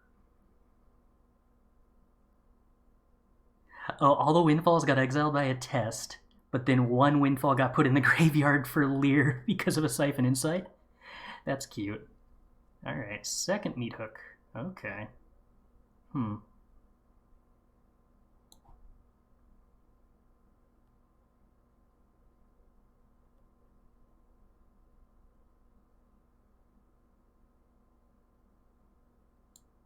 Am I supposed to play Halana and Alena or Ranger class upgrade here? I actually have no idea which is better. 3. If opponent hits an untapped land, they hold up all the Storm Giants, which I guess doesn't actually make a difference. I feel like I'm supposed to Ranger class upgrade in that it plays better around bounce spells, sort of. Wicked unsure, though.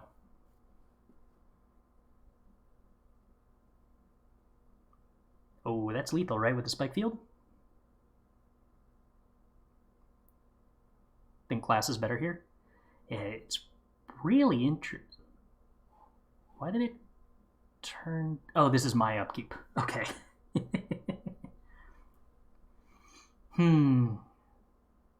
Alright, so they hit the land drop and have the ability to activate Hall. So, is that the match, or was that more than a best of 3?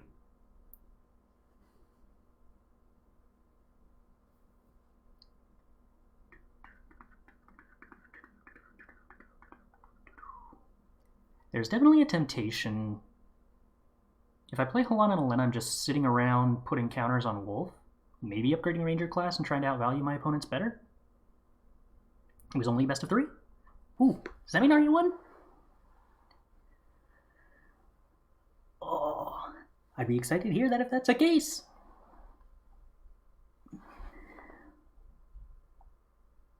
Well, I think I'm supposed to Halana and Alena.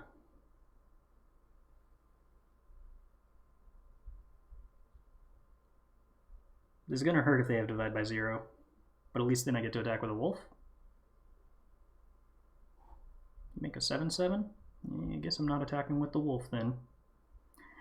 Do I want to force my opponent to activate Hall and not do other things with their turn? No, I don't think so. I don't think I can risk that. Huh. Okay. Interesting use of Vanishing Verse. They must have another removal spell for the Wolf then? Otherwise, I'm not sure that makes total sense to me. Arya continues to be too good at Magic for it to be allowed. Yeah, that sounds about right. Meat hook for 5. Okay, that's just straight up the third meat hook, huh? Okay, I guess I lose then, because I don't think I can beat all of the Storm Giants.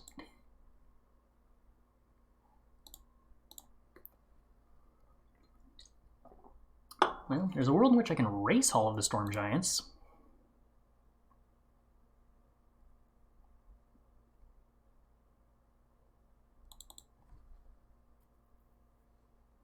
Especially if the opponent's sorcery speed's considered and doesn't hold up activating Hall of the Storm Giants.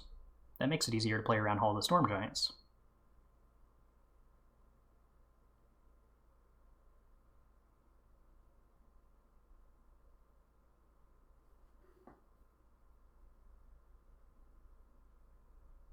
Oh, wait. Did I miscount? I must have miscounted.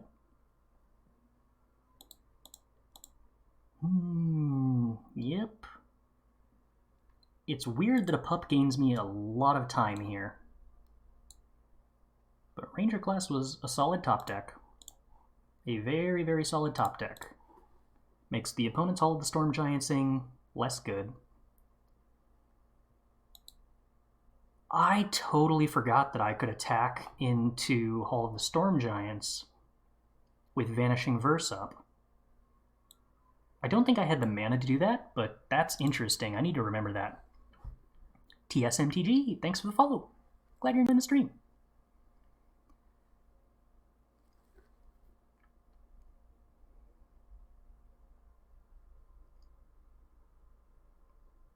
Sierra NL, thank you for the follow too. Glad you're also enjoying the stream. What you got, opponent? Certainly not that many more board wipes, right? 3 Meat Hook Massacres is probably enough. No one needs more than 3. I hope. Actually, wait, opponent might not be on Esper. Okay, they are on Esper. Right, we have a Vanishing Verse from their deck. Yes, they are on Esper.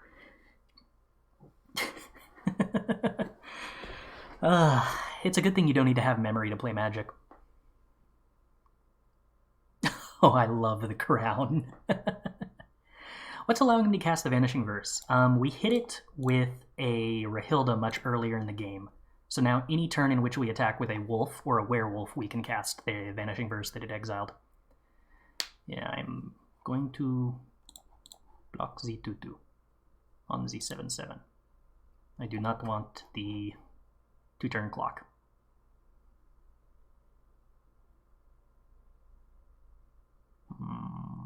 Land less helpful. I would like to tap using the correct mana.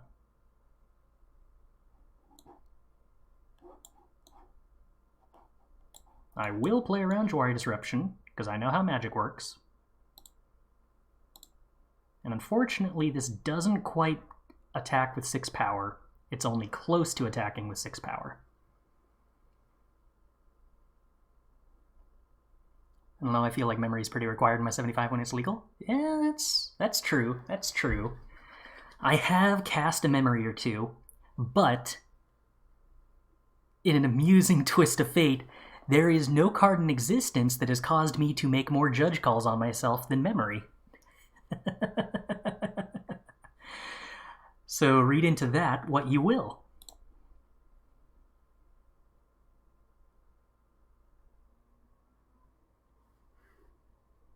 Alright, Ranger class. Okay, not terribly ideal here. No! Opponent, why do you have good removal? Oh.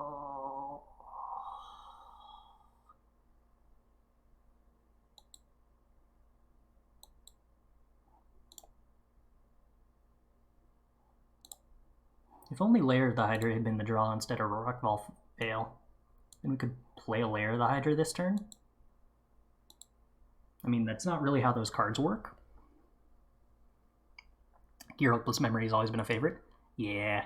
The trouble is, I've cast so many memories and accidentally shuffled them into my deck, realized what's happened, and had to call a judge after having drawn 7 cards.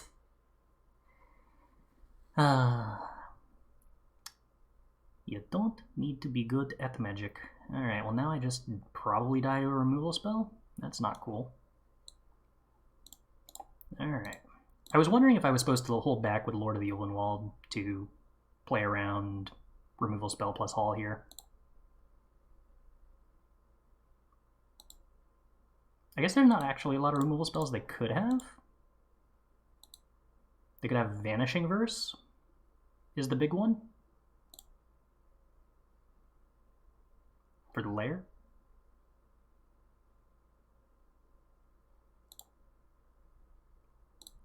Turn it to day, gain a life. Turn it to night, gain a life.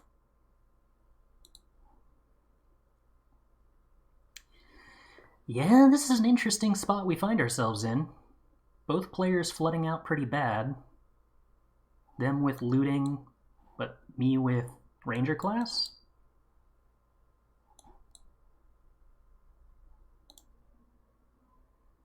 I would like to scry that land that I know is on top to the bottom of my deck. Okay. Magic the Gathering occurring. This I like to see more. Do I want to draw that pack leader? I feel like I'm already winning the game if my opponent doesn't have a board wipe. They've literally already used 3 Meat Hook Massacres. How likely could they be to have another board wipe? How likely, I ask. Yeah, Ranger class being a 5 for 0 that turn, I do like that. That's good. That was good.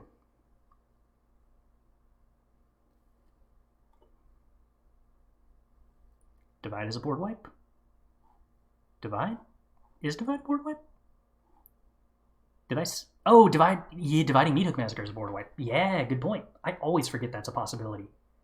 How much mana do they... 3, 2, 5. Yep, absolutely have enough to Meat Hook Massacre away the board. They gain 5 life if they do that, up to 18. That definitely makes Lair not lethal. But Their Hall of Storm Giants doesn't have an ability to activate anymore, so my life total is a lot less under threat than it was earlier. And we're going to probably Town-razer Tyrant the other Hive if that situation happens.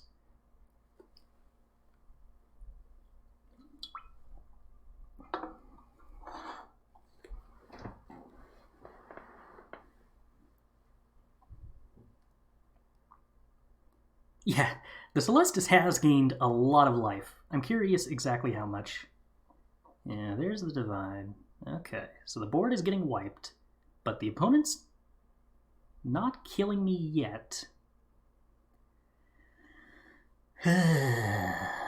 Mascot Exhibition next turn makes that divide pretty good, though.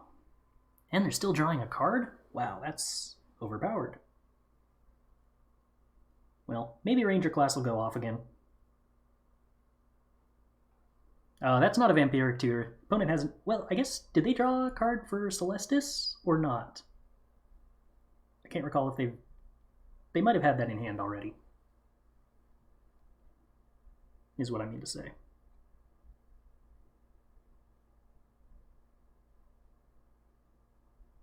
What do you have priority for here, opponent?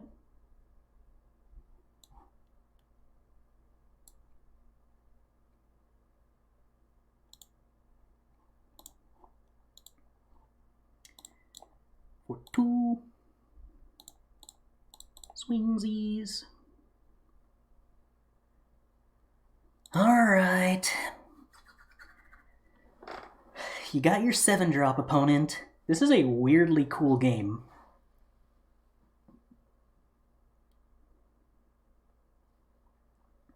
Can I beat my opponent resolving 4 Meat Hook Massacres? And a Mascot Exhibition. Okay, well... That hasn't had them kill any of my stuff yet. Oh, they have drawn more cards than me, huh? Well, not really. I've actually had more card advantage. They just had looting with Celestis. Alright, let's play creatures before combat, because we want to be able to draw a land off the top with Packleader. Probably. Let's get rid of what? White, blue... I do not know that this matters. Arsonist seems like a good draw here.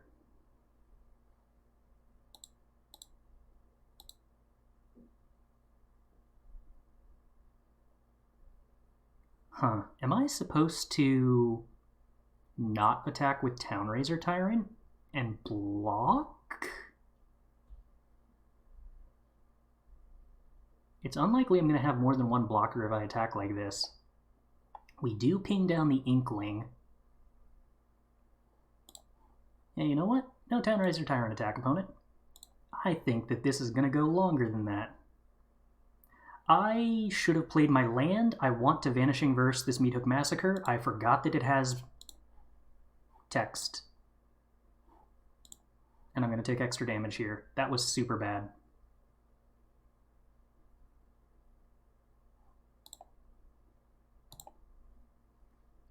I, despite reminding myself about Vanishing Verse, continued to have forgotten about it. Oh, I could have Vanishing Verse the Meat Hook Massacre earlier and stopped it from getting Divide by zeroed. Oh, I completely missed earlier that that was a relevant factor in this game.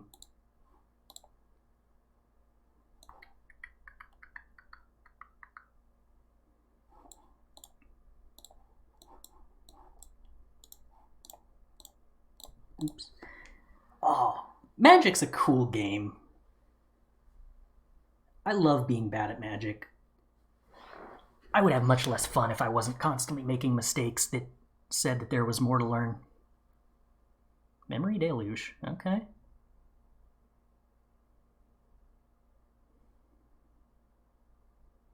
Well, somehow I think we're still going to win this.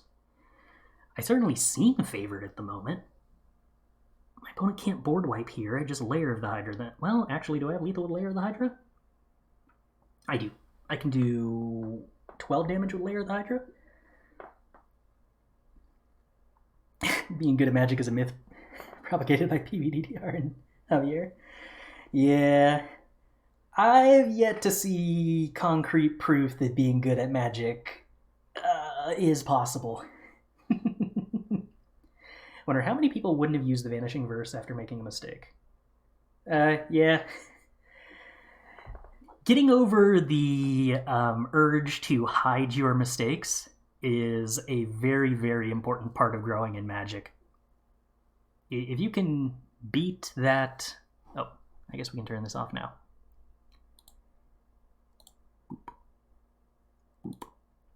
If you can beat to death the urge to hide your mistakes... Fading Hope. Okay. Let me finish this thought and then we'll figure out how to play around that. Actually, does Halana and Alena do anything? I just animate Lair, a block. I guess it forces them to bounce a Town-razer Tyrant instead of not having to bounce a Town-razer Tyrant. Oh, also Packleader has Trample?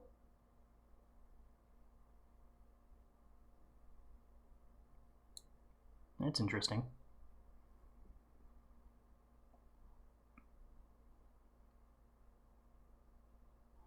Any of their lands burning? I don't know. Okay, so if I animate Lair for 4, or 3? 1, 2, 3. I have 3 lands remaining. Have I already played a land for the turn? I don't think so. Yes, I did. So I'm stuck on 3 mana. So I can't activate Packleader if I animate Lair for 3.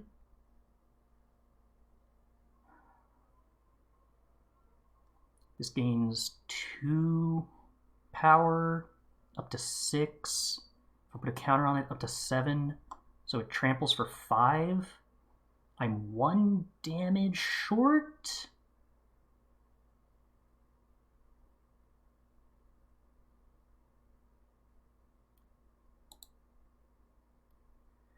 What if I do it for X equals 3? Hey! Arya! Thanks for the gifted subs. I appreciate it. I'm trying to do so much math right now. Okay. So 4 is X equals 2. Congrats on winning.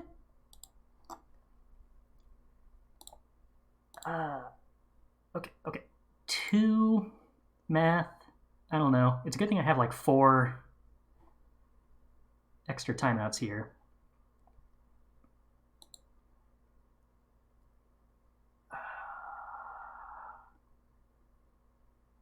I want them to bounce Town-razer Tyrant, right? That's the best thing that they can bounce for me? Or is it better if they bounce Packleader? I think I'm supposed to have them bounce Town-razer Tyrant.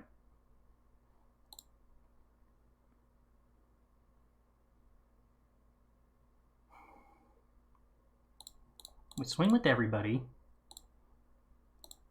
Draw a card, put a counter on Lair. We get to see the top card of our deck before we decide whether to activate Packleader. We're probably going to activate Packleader.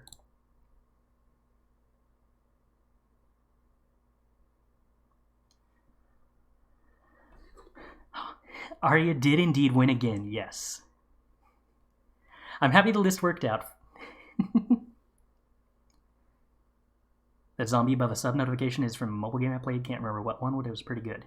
It's the default one in like every OBS client. I wonder if at some point I should find a new one, but like it's kind of iconic with streaming at this point.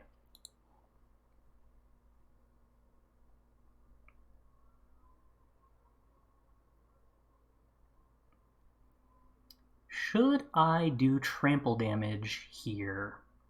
I can activate Werewolf to trample for 2, or I can play Town-razer to burninate some lands. Which is better? Opponent's got 1 card in hand.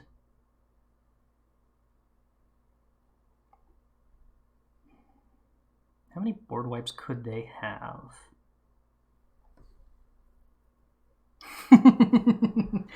Oh, I'm sure Caroline's gonna love that.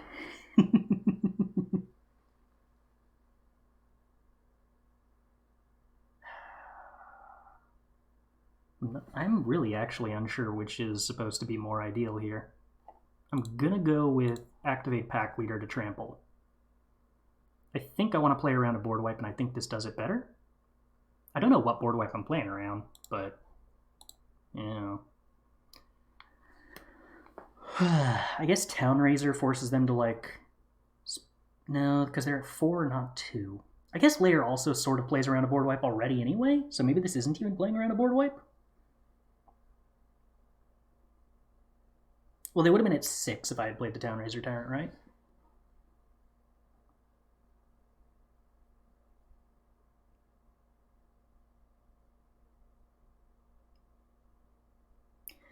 Yeah, if they don't wipe the board, Town-razer Tyrant has haste.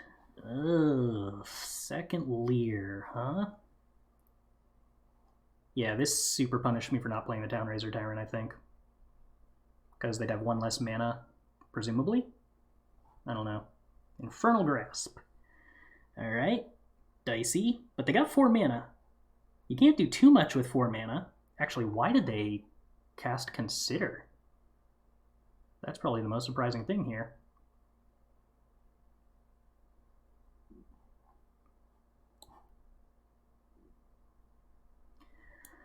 Alright, so let's play Town-razer Tyrant and attempt to give it haste. Hit the blue mana.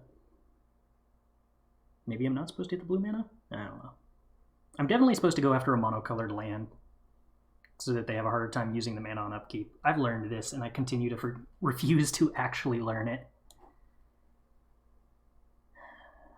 Okay.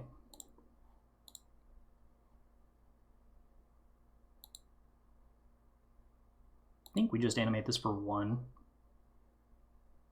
I can pump it for more later if they decide to do something else, but I doubt they do. We give a creature haste.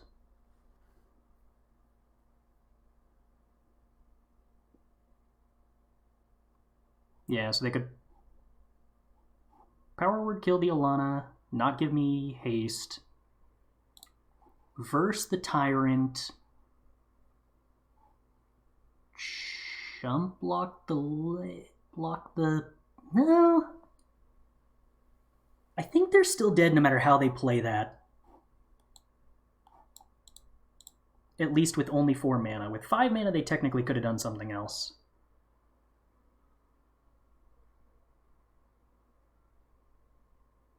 As far as I see it, both of these, they can answer 3 of my threats with proper sequencing, and then block 1 more, and 1 gets through.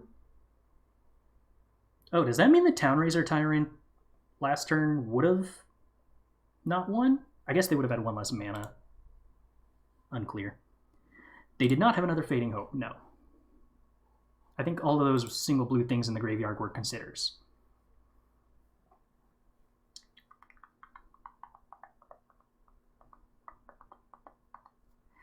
So... I believe against Esper, all I want to do is cut Volatile Arsonist to play a Outland Liberator? No, I want to play Snakeskin Veil too. So what else do we cut?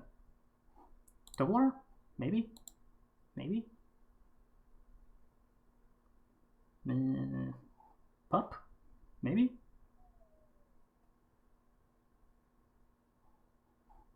I'm actually less clear on this. I'm gonna trim Pup. I have no idea if that's correct, but we'll go with it.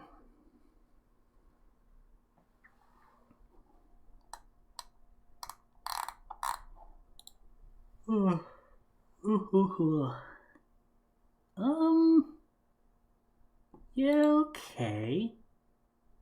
This is pretty resilient to Vanishing Verse, which I guess is as good a reason to enjoy a curve out as any. In fact, does that mean that I would play the 2-drop Ramp Werewolf if we drew it over Packleader? Probably against Esper, that might be correct. Would I play Rahilda? Huh.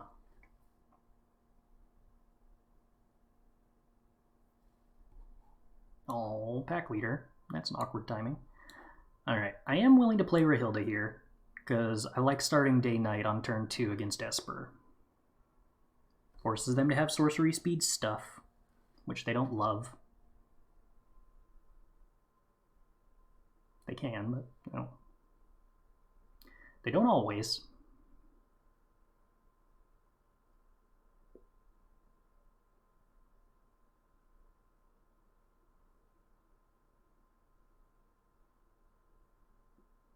Yep, banishing versus sorcery speed. Okay. Ooh.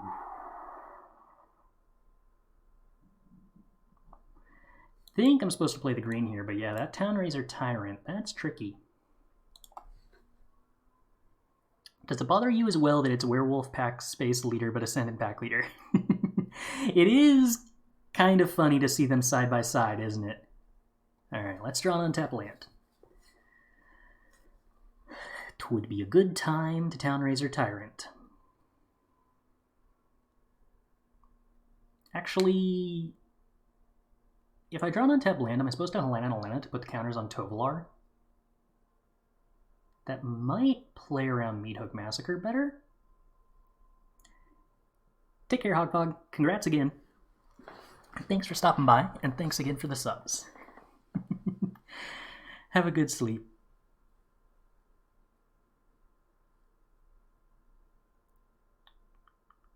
Ugh, not perfect, but we get another shot with Tovolar.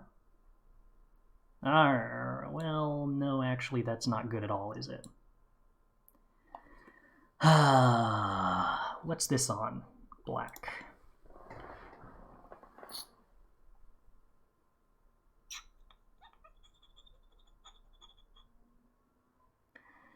This is super weird, but am I supposed to play nothing to play around Meathook Massacre? I really needed that to be a red source for Town-razer Tyrant post-combat.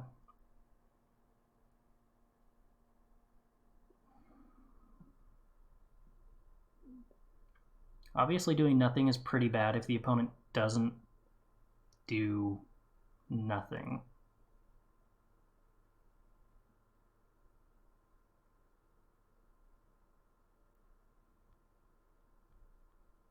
But they just memory deluged.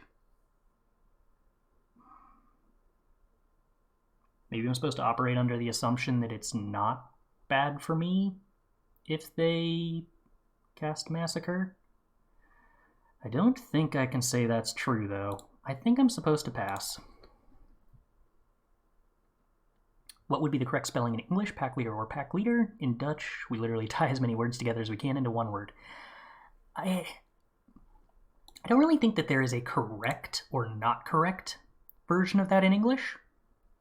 They're both functional.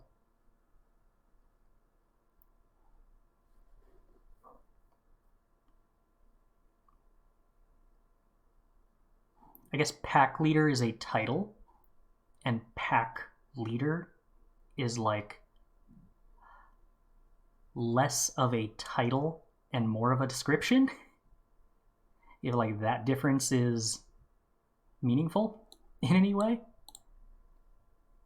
I don't know if that difference is meaningful in any way.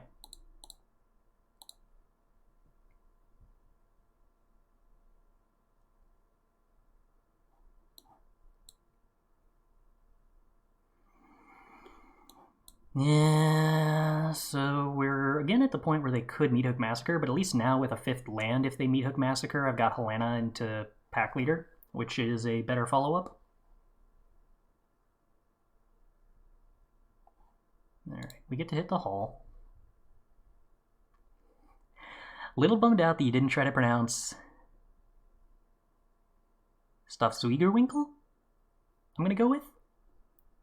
Do I want it to turn back to day at all? I don't believe so.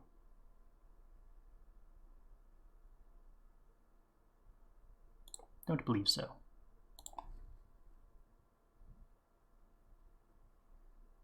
Or pack leader is just their Twitch tag. Yeah, okay. Maybe this pack leader is a gamer.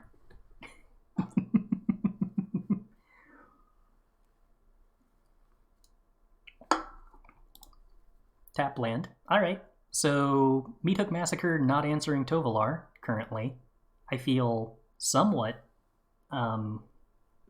maybe sort of rewarded for my decisions. But also, Key to the Archive is scary, so who knows? Oh, I really hope they don't have Fading Hope.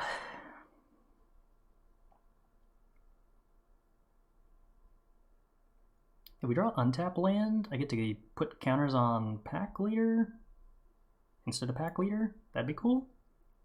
Stormseeker. So that's 5 is 9? No. Don't really think that's correct. Alright. So what if I play this Packleader? Do you have priority, opponent? That didn't look like they had priority, so I don't think there's a Fading Hope.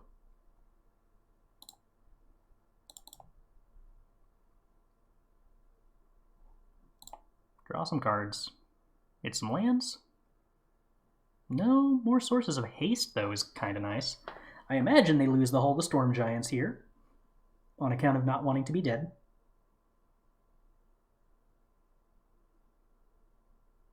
Cool, cool, cool, cool. So Meathook Massacre puts them to 5. Stormseeker plus Packleader's only 4 damage?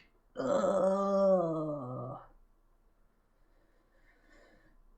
love that. Oh, I guess Halana plus Packleader's 5, though, isn't it?